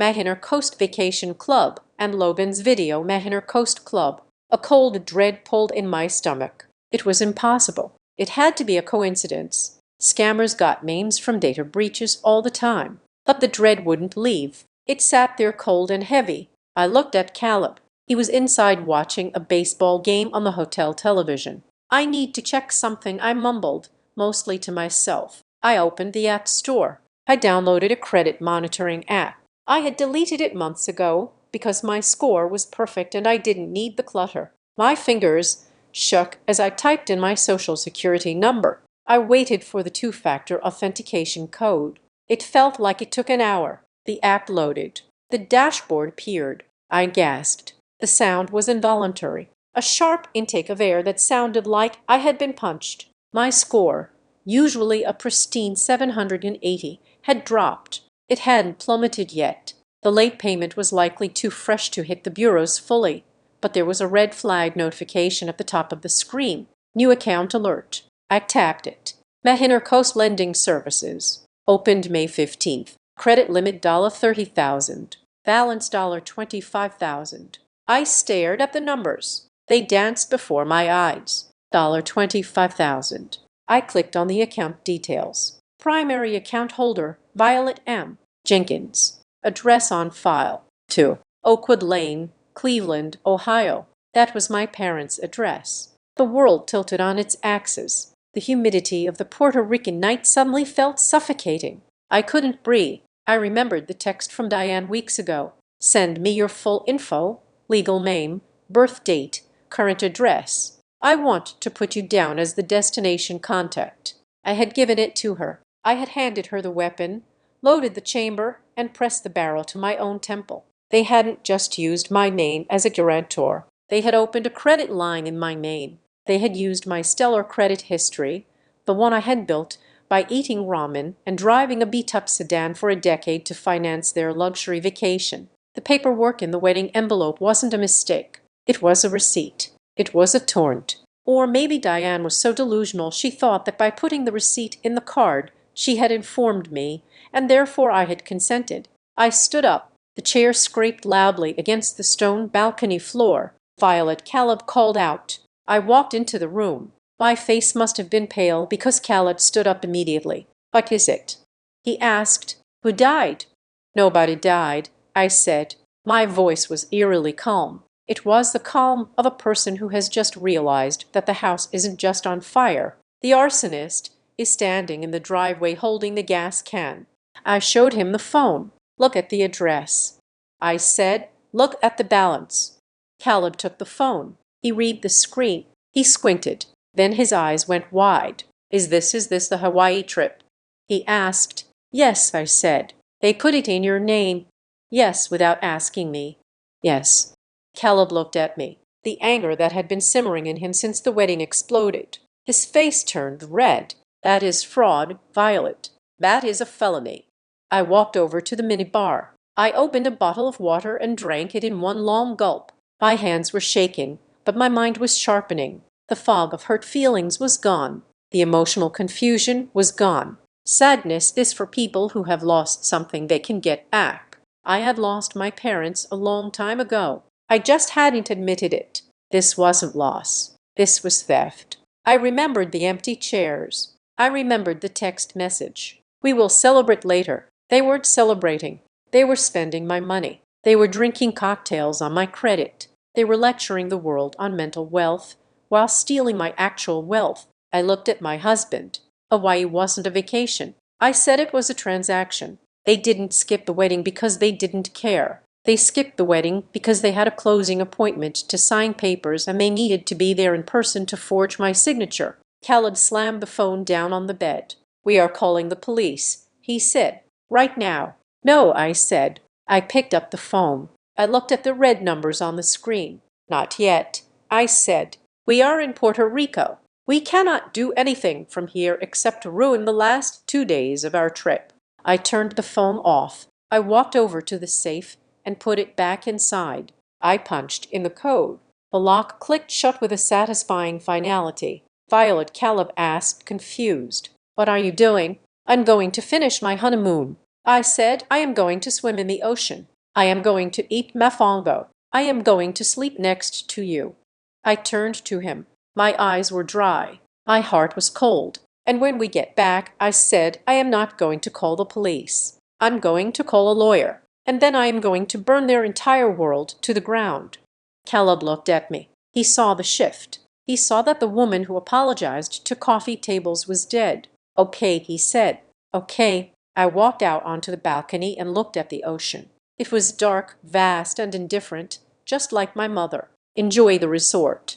Mom, I thought, order another round. Put it on the card because that balances the price of admission to your own destruction. And I smiled. Not a happy smile, but a necessary one. The return to Raleigh was not a homecoming. It was an entry into a crime scene. Our townhouse, usually a sanctuary of soft light and quiet mornings, now felt like an evidence locker. The air was stale. The succulents on the windowsill were drooping, thirsty from a week of neglect. I did not water them. I did not unpack my suitcase. I did not hang up my wedding dress, which was still stuffed into a garment bag smelling of lavender and betrayal. I sat down at the dining room table, opened my laptop, and placed my phone next to it. I had a notebook, a pen, and a mug of black coffee that was too hot to drink. Caleb sat across from me. He had taken the day off work. He said he was using a personal day, but I knew he was standing guard.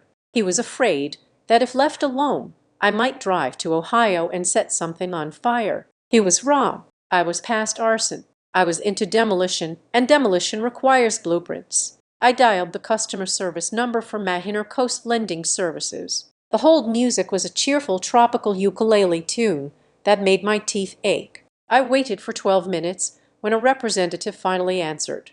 Her voice was chirpy and professional. Thank you for calling Mahiner Coast. My name is Brittany. How can I help you today? I took a breath. My voice was steady, terrifyingly so. I am calling about a new account opened in my name. I said, I believe there has been an error. I can certainly help with that. Brittany chirped. Can I have your full name and social security number? I gave them to her. I heard the click-clack of a keyboard on the other end.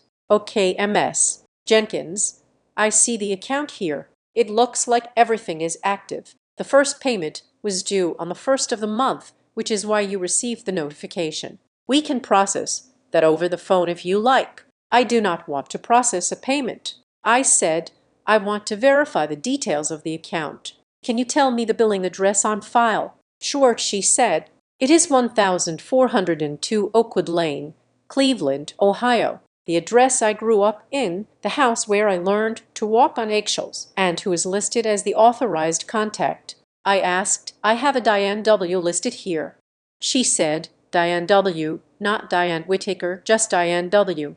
It was a small glippery detail, the kind someone uses when they want plausible deniability. Oh, I didn't sign my full name. It doesn't count.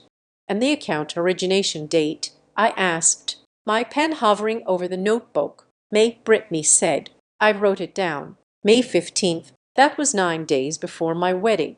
That was 3 days after I had sent Diane the text message with my personal details for the flight bookings. I see. I said, Brittany, can you tell me what this loan was for specifically? It is for a platinum ownership interest in the Mahiner Coast Vacation Club.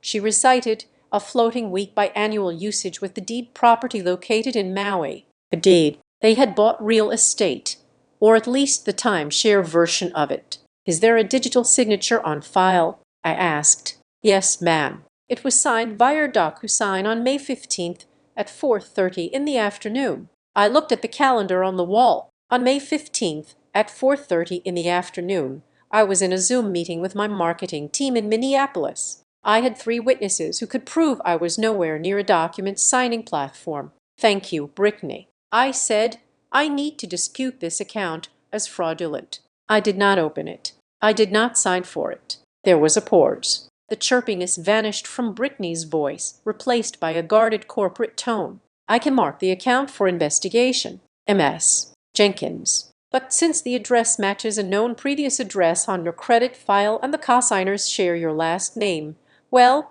maiden name, it might be difficult. Usually these are civil matters. I am not asking if it is difficult. I said, my voice dropping an octave. I am telling you it is fraud. Please mark the account. I hung up. I looked at Caleb. He was watching me with an expression that was half fear, half admiration. May 15th, I said. He nodded. The day you sent the text. I opened my phone and scrolled back through the messages. It was right there, the bait. Send me your full info, current address, full legal name as it appears on your ID, and your birth date. I'd want to put you down as the destination contact so the airline sends the updates to you. I took a screenshot. I printed it.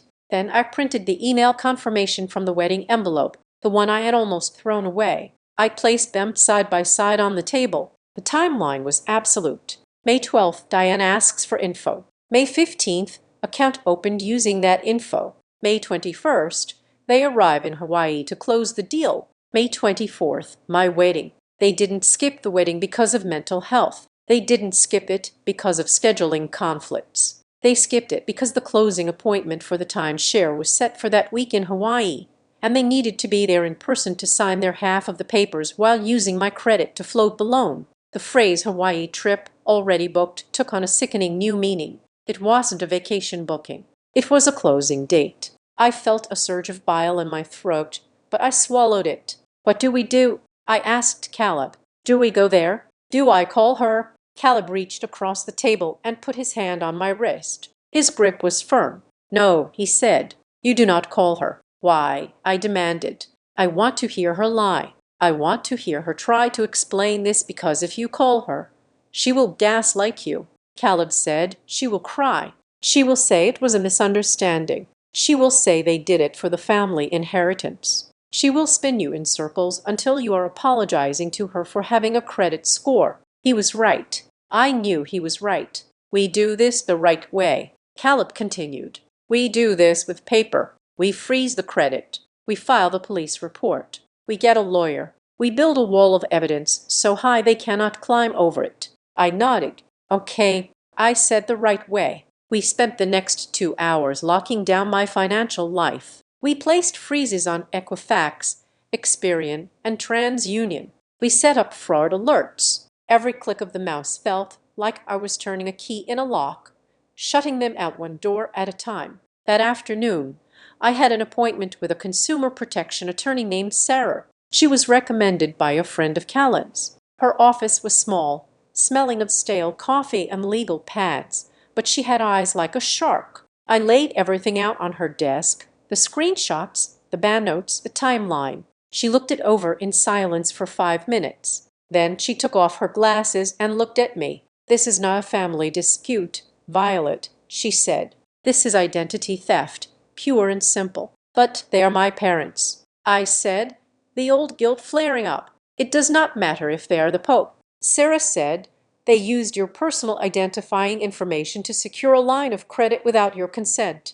In the eyes of the law, that is theft. The fact that they are related to you just makes it harder to prosecute, not less illegal. She tapped the paper with her pen. You have 2 choices. She said, you can pay the $25,000 plus interest to keep the peace, or you can file an identity theft report with the STC and a police report. If you do the second one, the bank has to remove the debt from your name, but the bank will then go after the people who signed it. She looked at me meaningfully. They will go after your parents. Are you ready for that? I thought about the empty chairs. I thought about the text message. We will celebrate later. I thought about Logan's video preaching about toxic obligations while spending my money. I am ready, I said. Good. Sarah said, start gathering more. Did anyone else know? Was there any other communication? I thought about Aunt Mara. I called her from the car on the way home. Mara picked up on the 3rd ring. Violet, is everything okay? You sounded sure at the wedding. I didn't have time for pleasantries. Aunt Mara, I said before Mom and Logan went to Hawaii. Did they talk to you about it? Did they mention anything about buying something? There was a silence on the line, then a sigh. I knew it. Mara muttered. I knew something smelled rotten. What did she say? I pressed. She called me about a month ago. Mara said she was bragging. Violet, you know how she gets. She said Logan had found a legacy asset in the islands. She said they were getting a deal of a lifetime, but they had to move fast. She said the closing window was tight. The closing window. Did she say how they were paying for it? I asked. She was vague. Mara said she said they were leveraging family resources. I assumed she meant your father's retirement account. I told her she was crazy to spend that kind of money on a timeshare, but she said it was for Loban's future. She said he needed an asset in his name to build his portfolio. I gripped the steering wheel so hard my knuckles turned white. Leveraging family resources. I was the resource. I was the livestock they had taken to market. Thank you, Mara. I said, Violet, she asked, her voice dropping. What did they do? They stole my credit. Mara, they skipped my wedding to go sign the papers using my name because their credit wasn't good enough. Oh my God, Mara whispered. I hung up. I sat in the driveway of my townhouse for a long time. The sun was setting, casting long shadows across the neighborhood. It was the same golden hour, light, that had bathed the vineyard during the ceremony. I realized then that the grief was gone. Grief is a heavy, wet blanket. This was different. This was armor. For 34 years, I had thought my family was just dysfunctional. I thought they were emotionally immature. I thought they loved me, but just didn't know how to show it. I was wrong. They were predators and I had been the prey. They didn't see me as a daughter. They saw me as a guarantor. They saw me as an insurance policy. They kept me around, kept me seeking their approval just in case they needed to harvest something from me. And when the big prize came along, the Hawaii condo, the golden boy's dream, they harvested me without a second thought. I walked inside. Caleb was making dinner. The smell of garlic and onions filled the air, normal and grounding.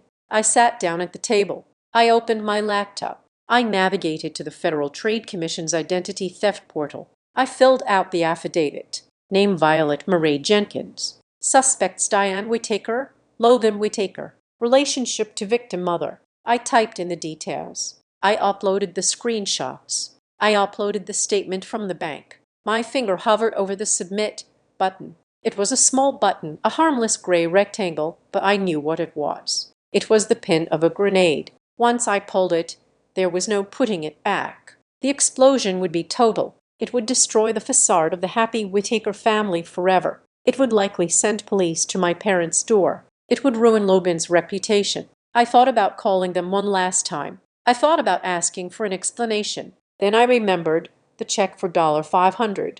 You will understand priorities when you are older. I understood them now. I clicked submit. The screen refreshed. Your report has been filed. I closed the laptop. I felt a strange sensation in my chest. It wasn't happiness. It wasn't relief. It was the feeling of a heavy weight being cut loose. I walked into the kitchen and wrapped my arms around Caleb from behind. He stopped chopping vegetables and leaned back into me. Done, he asked. Done, I said. The bomb was armed. The timer was ticking. And in Hawaii or Cleveland, or wherever they were still celebrating, completely unaware that the ground beneath their feet had just turned into a minefield. The silence from my family after the wedding was not peaceful. It was tactical. It was the heavy, suffocating stillness of a hunter waiting in a blind, watching to see which way the wind would blow. For 3 months, the radio silence was absolute. I went to work. I watered my plants. I watched my credit report like a hawk, noting that the Matt Intercoast account had been flagged as disputed by consumer thanks to my STC filing. The debt was still there, hovering like a storm cloud, but the collection calls had stopped. The gears of the bureaucracy were grinding slowly, but they were grinding. Then, just as the leaves in Raleigh began to turn a burnt orange, the strategy shifted. It started with a notification on my phone. Diane Whittaker liked a photo you posted. I frowned. It was a photo from 4 years ago, a picture of me and Dad at a barbecue, back before the resentment had calcified into a wall. Then came a comment on a picture of my dog. Sweet boy. Grandma misses him. Grandma. The word sat on the screen, absurd and desperate. She was love-bombing. It is a classic narcissist maneuver. When the silent treatment fails to bring the victim crawling back, they switch to overwhelming affection. They try to rewrite history with heart emojis and nostalgia, betting that your desire for a mother is stronger than your memory of her abuse. 2 days later, the package arrived. It was a box wrapped in silver paper delivered by FedEx. Inside, nestled in black tissue paper, was an invitation. It was not just card stock. It was a slab of acrylic, heavy and engraved with gold lettering. Loban Whittaker, Brianna Miller, request the honor of your presence. The Lodge at Edgewood, Lake Tahoe, October 15th. I stared at it. My brother, who had claimed he was too financially stressed to attend my wedding, was throwing a black tie affair at one of the most expensive resorts in California.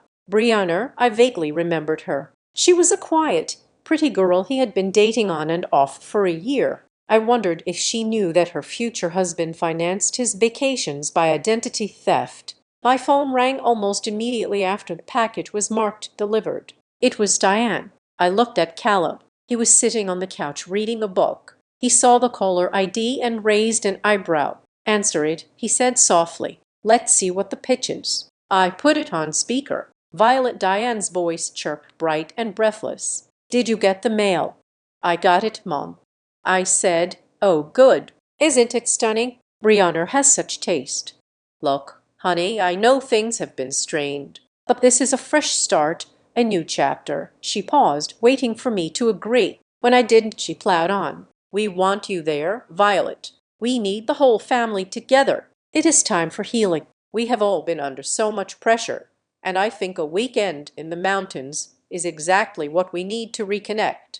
Family has to show up for each other, right? The hypocrisy was so dense, it was almost physical. Family has to show up. This from the woman who had spent my wedding day sipping my tie's 4,000 m away. There was no apology. There was no I am sorry we missed your day. There was just the bulldozer of her paving over the past. It is a long way to travel. Mom, I said neutrally, and very short notice. Oh, nonsense, she said. It is 6 weeks away. And listen, we are covering the villa. You and Caleb just need to get yourselves there. We have a big family suite booked. It will be just like old times. Just like old times. That was exactly what I was afraid of. I will talk to Caleb, I said. I hung up. 5 minutes later, a text from Loban arrived. Hope you can make it. Let's move on from the weirdness. It has been long enough. Brianna really wants you there. Weirdness. That was what he called Grand Larceny.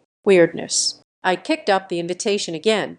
I flipped it over. Tucked into the back was a smaller card detailed in gold foil. Weekend itinerary. Friday, welcome cocktails by the lake. Saturday, ceremony reception. Sunday, farewell brunch family paperwork session. I froze. I read the last line again. Sunday 10th, family paperwork session. Notary on site. My heart hammered against my ribs. A paperwork session at a wedding. Why would you need a notary at a farewell brunch? Then it clicked. The clarity was sharp and cold.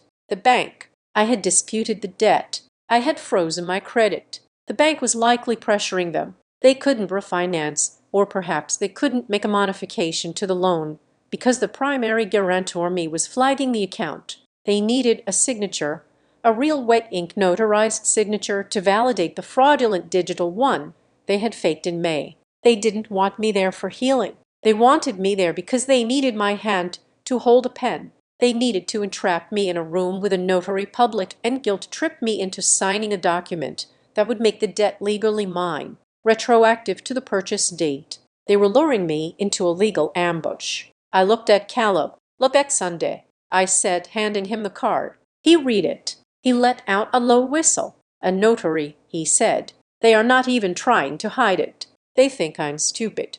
I said, they think I am just the understanding daughter who doesn't read the fine print.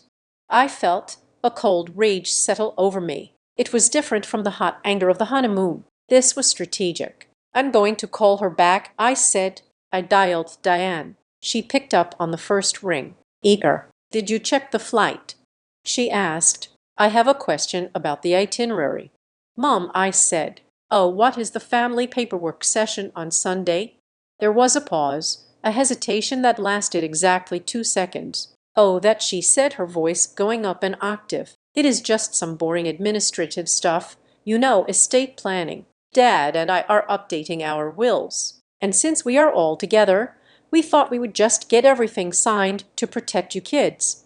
It was a lie. You do not update wills at a destination wedding in Tarho. Does it have anything to do with the Mahiner Coast account? I asked. The silence on the other end was absolute. It was the silence of a person who has just stepped on a landmine and heard the click. I do not know what you're talking about," she stammered. "The account ending in 4029, I said, reading the number from my credit report. "The one opened on May 15th, the one with a $25,000 balance." "Violet," she said, her voice hardening, "you are being paranoid.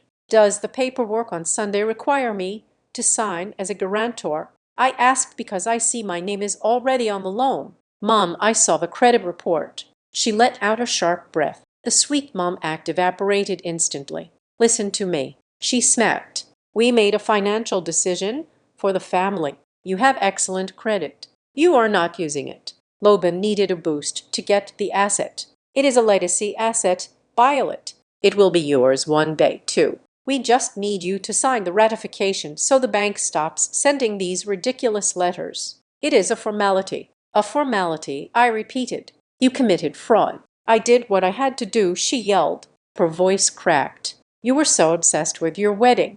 You wouldn't listen to reason. We needed to close the deal. And now you are going to come to Tarho, and you are going to sign the paper, and you are going to stop being such a selfish, ungrateful child." I looked at the phone. I looked at the window where the autumn leaves were falling. "I am not coming." I said, "Excuse me, I am not coming to Tarho and I am not signing anything." "Violet, do not do this," she warned. Her voice dropped low, menacing. "If you do not come, you are ruining your brother's wedding. You are breaking this family apart." "I didn't break it. I said you sold it."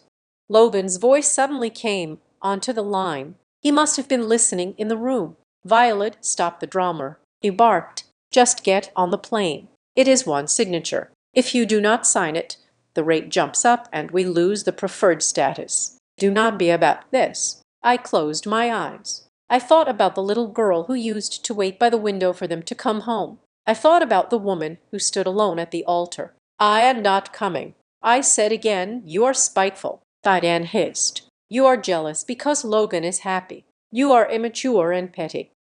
You are making a mistake," Logan added. "If you do not fix this, if you do not sign that paper, we are done. You are out. No Christmas, no birthdays. You will be a ghost to us." He thought that was a threat. He thought the withdrawal of his presence was a punishment. He didn't realize that to me. It sounded like salvation. "Is that a promise?" I asked. There was a stunned silence. "I am going to tell everyone," Diane screamed.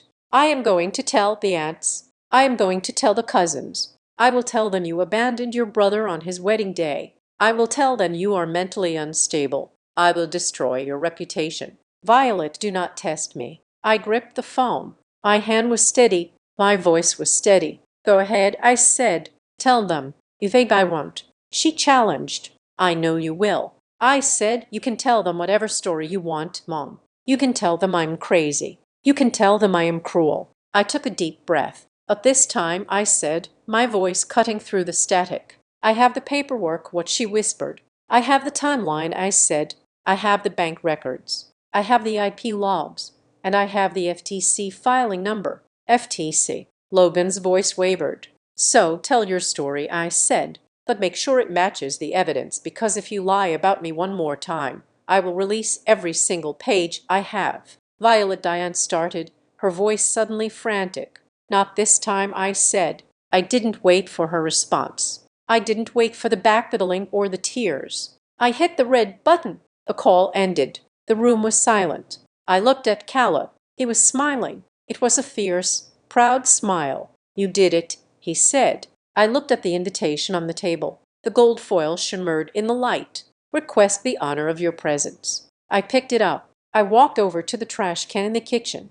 I dropped it in. It landed with a dull thud on top of the coffee grounds and eggshells. I felt a strange sensation in my lungs. I took a deep breath. For the first time in 34 years, I was breathing air that didn't belong to them. "I am not going," I said to the empty room. And for the first time, the word no didn't feel like a failure. It felt like a victory. The fallout began less than an hour after I hung up the phone. Diane did not wait for the dust to settle. She went straight to the court of public opinion, which in the Whittaker family was a WhatsApp group chat titled Whittaker Roads Branches. It included 30 people, aunts, uncles, cousins, and second cousins scattered across the Midwest and the East Coast. I had muted the chat years ago, but I hadn't left it. I kept it for the same reason people keep fire extinguishers, not because you want to use them, but because you need to know when the heat is rising. My phone buzzed on the kitchen counter. Then it buzzed again. Then it vibrated continuously for 10 seconds, dancing across the granite surface. I picked it up. Diane had posted a photo. It was a picture of Logan and Brianna looking glamorous in their engagement shoot. Underneath, she had typed a paragraph that dripped with performative martyrdom. It breaks a mother's heart to announce that Violet will not be joining us in Tahoe to celebrate her brother's union. We raised our children to support one another, but sometimes jealousy and selfishness cloud judgment. We are praying that Violet finds it in her heart to put family first one day. Until then, we will carry the torch of love without her. It was a masterpiece of manipulation. She had painted me as the bitter spinster sister, envious of the golden boy's happiness. The replies started rolling in. Oh no, Diane. So sorry to hear that. Praying for you all. Family is everything. Hopefully she comes around. I felt Caleb standing behind me. He was reading over my shoulder. Are you going to let that slide? He asked. His voice was low. Dangerous. I watched the screen. Then a message popped up from cousin Sarah. Sarah was smart. Sarah had been at my wedding. Wait. Sarah wrote, didn't you guys miss Violet's wedding in May? I thought you were in Hawaii. The chat went silent. The stream of prayer hand emojis stopped abruptly. Then Aunt Mara chimed in. Yes, Mara wrote. I sat next to the empty chairs. They were celebrating later. Remember, Diane didn't reply. The silence was loud. I looked at Caleb. I looked at the folder on my laptop where I had saved the evidence for the FTC report. I am not going to argue with her. I said, I am not going to get into a mudslinging match in a WhatsApp group. That is what she wants. She wants me to sound hysterical. Then what are you going to do? Caleb asked. I am going to send a newsletter. I said I opened my email client. I composed a new message. I added the email addresses of every aunt, uncle, and cousin in the family. I kept the subject line simple regarding Tahoe and the Mahiner Coast account. I didn't write a long emotional letter. I didn't use adjectives. I simply wrote, Dear family, regarding Mom's post about my absence. I am not attending the wedding because I have been advised by my legal counsel to cease contact pending an investigation into identity theft. Attached. Please find 1. The timeline of text messages where Mom asked for my personal data for flight bookings on May 12th. 2. The bank notification showing a credit line opened in my name using that data on May 15th. 3. The vacation club contract signed in Hawaii on May 21st, the same week they missed my wedding. I am not jealous. I am a victim of financial fraud committed by my parents. I wish Logan and Brianna the best, but I will not be signing the guarantor paperwork they have scheduled for Sunday. Best, Violet. I hit send. The sensation was not one of heat, but of cold. It was the clinical, precise feeling of lancing a boil. I put the phone down. 10 minutes passed. The group chat remained dead silent. No one posted. No one defended Diane, but my direct messages started to ping. Cousin Sarah. Only Violet. Is this real? Uncle Bob, call me. Aunt Mara, proud of you. They were connecting the dots. They were remembering the celebrate later excuse. They were remembering Diane's sudden bragging about the legacy asset. They were realizing that the woman who posted about sacrificial love was actually a predator who ate her young. I didn't answer any of them. I let the evidence sit there. Truth does not need a PR campaign. But then a phone call came through that I did not expect. The caller ID said Brianna Miller. I hesitated. Brianna was 26. She was a kindergarten teacher. She was sweet, eager to please, and completely out of her depth in the Shark Tank of the Whittaker family. I answered, Hello, Violet. Her voice was small. She sounded light. She was hiding in a closet. Violet, I saw the email. I am sorry you had to see that, Brianna, I said gently. I didn't want to ruin your week. No, she said quickly. No, I need to ask you something. I waited. Logan told me the Hawaii condo was a gift from his parents. She whispered. He said they bought it with his dad's retirement money. But lately things have been weird. Weird how I asked. We went to apply for a mortgage last week. She said, for a starter home, and Logan got denied. The bank said his debt-to-income ratio was too high, but he told me he has zero debt. When I asked him to show me the report, he got really mad. He said his mom handles the financial paperwork because she is better at it. Mom handles the paperwork. The cycle was repeating. Diane was the puppet master, and Logan was the willing marionette. And Brianna was about to be the next guarantor. Brianna, I said, my voice firm. Listen to me very carefully. I am listening. She breathed. Do not sign anything this weekend. I said nothing. Not a prenup, not a marriage license, and definitely not the family paperwork on Sunday. But, Diane said, the notary is coming for the estate plan, Brianna said. She said, if I do not sign, I am not protected. It is not an estate plan. I said they need a co-signer to refinance the fraud they committed in my name. If you sign that paper, you are taking on my debt. You are taking on $25,000 of debt for a time share that is barely worth 10. I could hear her breathing hitch. Run a credit check on yourself, Brianna, I said, and run one on Logan if you can. But whatever you do, do not let them bully you into a signature. She started to cry. Soft, terrified sobs. Thank you, Violet, she whispered. She hung up. I looked at Caleb. She knows. I said, good. He said, now pack your bags. We are going to Vermont.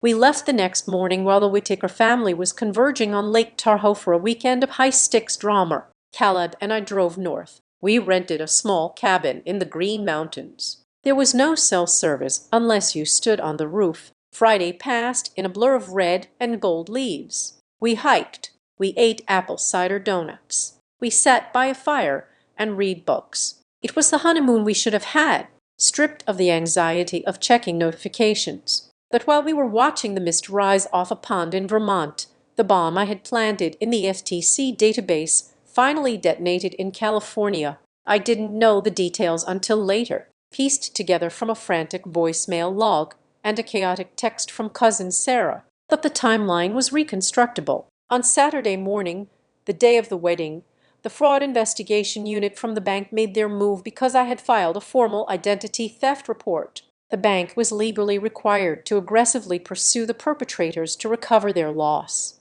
They didn't care that the perpetrators were my parents. To the bank, they were just criminals. They couldn't arrest them over the phone, of course, but they could and did call the primary contact number listed on the account to inform them that criminal fraud investigation had been opened and that the account was frozen pending legal action. They called Diane's cell phone at 9:00 in the morning, Pacific time. Apparently, she was in the bridal suite getting her makeup done. Sarah told me later that the scream could be heard from the hallway. The perfect Instagram wedding unraveled instantly. The itinerary I had seen was thrown out the window. There were no welcome cocktails. Instead, there was a screaming match in the hotel suite that involved Diane, Logan, and Ron. The narrative Diane had spun that I was just a bitter, jealous sister collapsed under the weight of a federal fraud investigation. You can lie to your cousins, but you cannot lie to a fraud investigator who is recording the call. Ron, my conflict-averse father, finally cracked.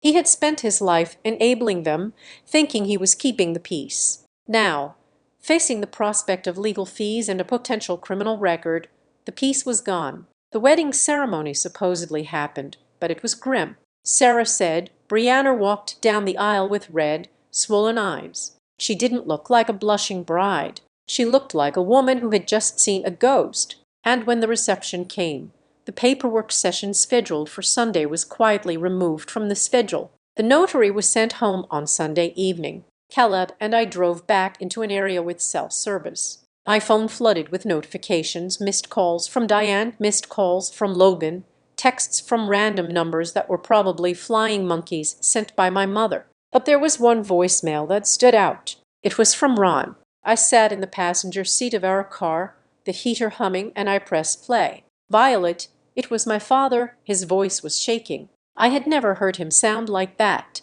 He sounded old. He sounded broken. Violet, you have to stop this, he pleaded. We got a call from the bank. They're talking about police. Violet, they are talking about fraud charges. You cannot do this to your mother. She is sick with worry. She can't breathe. He paused, and I heard him take a ragged breath. We can fix the money. He said, I will take it out of the 401k. I will pay it off. Just please withdraw the report. You are ruining the family name. Everyone is talking. Brianna's parents are asking questions. You have to stop. Please call me. The message ended. I sat there staring at the dashboard. You are ruining the family name. Not I am sorry we stole from you. Not I am sorry we lied about you. Not I love you. He was afraid. But he wasn't afraid of losing me. He wasn't afraid that he had damaged his daughter's soul. He was afraid of the neighbors finding out. He was afraid of the mask slipping. He was afraid of the consequences of his own cowardice. I looked at Caleb. What did he say? Caleb asked, keeping his eyes on the road. He wants me to withdraw the report. I said, he says I am ruining the family name. Caleb snorted a harsh, dismissive sound. The family name was ruined when they forged your signature. He said, I looked out the window at the passing trees. They were stripping their leaves, preparing for winter. It was a necessary shedding. You cannot grow if you hold on to dead things. I realized then that I didn't feel guilty. The old Violet, the one who apologized to coffee tables, would have been hyperventilating. She would have been dialing the bank, begging to take it back, promising to pay the debt herself just to stop her father from sounding so scared. But that Violet was gone. She had died in the empty row of chairs at the vineyard. The woman sitting in the car was someone else. I was someone who knew the difference between love and leverage. I am not calling him back, I said. Good, Caleb said. I opened my phone. I went to the voicemail. I didn't save it. I didn't forward it.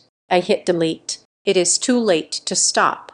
Dad, I whispered to the glass. The train had left the station. I wasn't driving it anymore. The law was driving it. And for the first time in the history of the Whittaker family, no one was going to be able to grab the wheel and steer it away from the cliff they had built. I put the phone away and took Caleb's hand. Let's go home, I said. We drove south, leaving the mountains behind, driving toward a life that was smaller, quieter, and infinitely more real than the one I had left in the wreckage of Lake Tahoe. The meeting took place on a rainy Tuesday in a generic office park 3 miles from the city center. We chose this location because it was neutral ground. It was the office of a mediator named Mr. Henderson, a man with a gray suit and a face that revealed absolutely nothing. It was the kind of room where marriages went to die and businesses were divided up like spoils of war. I arrived 15 minutes early. I wore a black blazer and the kind of sensible heels that make a sharp, authoritative click on laminate flooring. I did not wear my wedding ring. I wore only my watch, checking the time every 30 seconds, not out of nervousness, but out of a need for precision. I had a folder with me. It was 2 in thick, color-coded, and organized with the ruthlessness of a forensic accountant. Inside that folder was the anatomy of a betrayal. It held text messages, bank statements, IP logs, and the sworn affidavit I had filed with the Federal Trade Commission. When the door opened, I didn't stand up. My parents walked in. Diane looked smaller than I remembered. The vibrant, doing-earing woman who had worn a silk CF tan in her Hawaii photos was gone. In her place was a woman in a beige cardigan, clutching her purse to her chest, as if she expected someone to snatch it. Ron followed her. My father looked gray. He looked like a man who had not slept since the phone call from the fraud investigator ruined his son's wedding weekend. Logan trailed behind them. He wouldn't make eye contact. He slumped into the chair furthest from me, looking at the wall, radiating the petulant energy of a teenager who had been caught stealing liquor from the cabinet.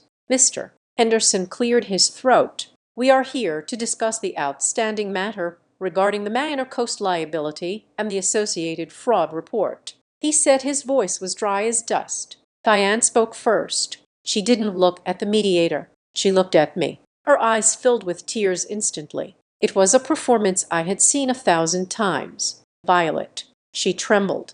I just want to say I am so sorry it has come to this. We are a family. We shouldn't be in a room like this. We should be at a dinner table. I didn't blink. I didn't offer a tissue. I opened my folder. We are not at a dinner table because you stole my identity. Mom, I said. My voice was level. It lacked the jagged edges of my earlier anger. This was just business now. I placed the first document on the polished wood table. It was the screenshot of the text message from May 12th. Send me your full info. It read, I want to put you down as the destination contact.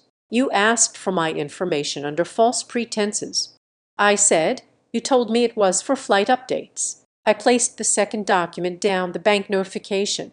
3 days later, you used that information to open a line of credit for $30,000. Diane sniffed. We were going to tell you, Violet, everything was moving so fast. The deal was expiring. We thought you would be happy to help your brother build a future. I placed the third document down. It was the confirmation page from the Mahiner Coast Vacation Club. And then I said, sliding the paper toward her, you skipped my wedding. You told me you were going to Hawaii for Logan's mental health. You told everyone I was selfish for wanting you at my ceremony. I leaned forward. But you didn't go for his health, did you? You went because the closing appointment was that week. You had to be there in person to sign your portion of the deed while you forged my digital signature on the loan. Diane stopped crying. She looked at the paper. The mask slipped just for a second. Your credit score is 780. She said. Her voice was flat. Logan's is 500. We couldn't get the financing without a third guarantor. The interest rate would have been triple. There it was. The truth, it wasn't about love. It wasn't about stress. It was about interest rates. So you traded my wedding for a lower APRA, I said. Logan shifted in his chair. He slammed his hand on the table. This was Mom's idea. He shouted, finally looking at me. I told her to ask you first, she said. No, she said. Violet is too rigid. She will say no. Just do it, and we will explain later. Diane whipped her head around. You ungrateful brat. She hissed at him. I did this for you. You were the one crying about how you needed an asset. You were the one who wanted the status of being an owner. I sat back and watched them. It was like watching rats turn on each other in a sinking ship. They were devouring one another to save their own skins. Stop it, Ron yelled. The room went silent. My father was shaking. He looked at me, his eyes pleading. Violet, please, he said. We can fix this. I will cash out the rest of the IRA. I will pay off the loan. Just withdraw the report. Drop the investigation. You are going to send your mother to jail. Is that what you want?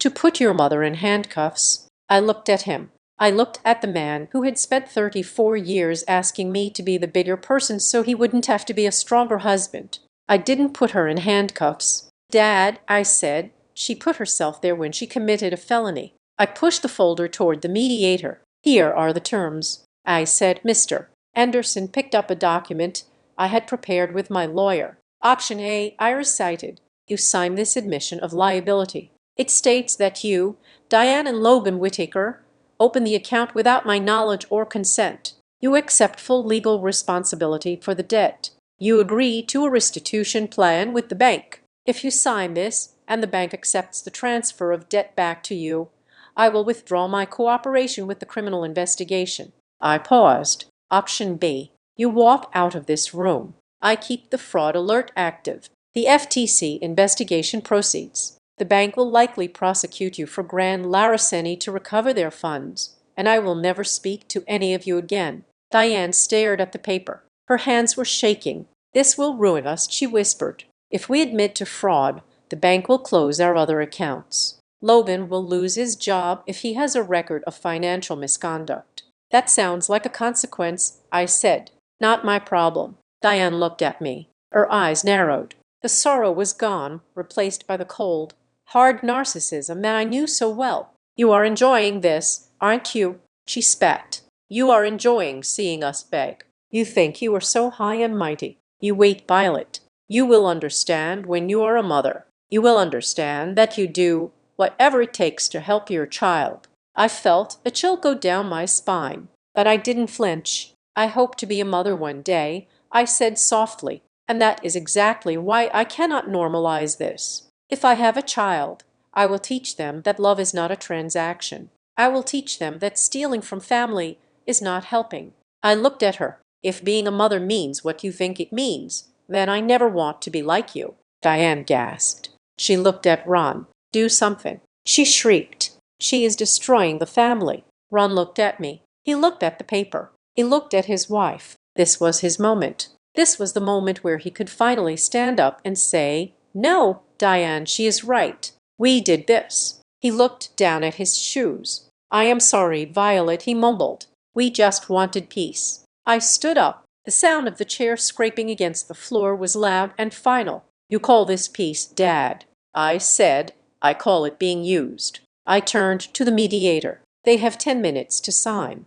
I said if they don't, file the folder with the district attorney. I turned my back on them. I walked to the window and watched the rain streak against the glass. Behind me, I heard hushed, angry whispers. I heard the scratch of a pen. I heard Logan cursing under his breath. 2 minutes later, Mr. Anderson spoke. "It is signed. M.S. Jenkins." I turned around. The document was on the table. Diane was weeping into her hands, but it wasn't a performance anymore. It was the terrified weeping of a woman who had finally hit a wall she couldn't manipulate her way over. I picked up my copy of the agreement. I placed it in my bag. I looked at them one last time. They look like strangers. They look like people I had met in a previous life. "I am not breaking the family," I said, answering the accusation she had thrown at me for months. "The family was broken the day you decided my credit score was worth more than my presence." I walked to the door.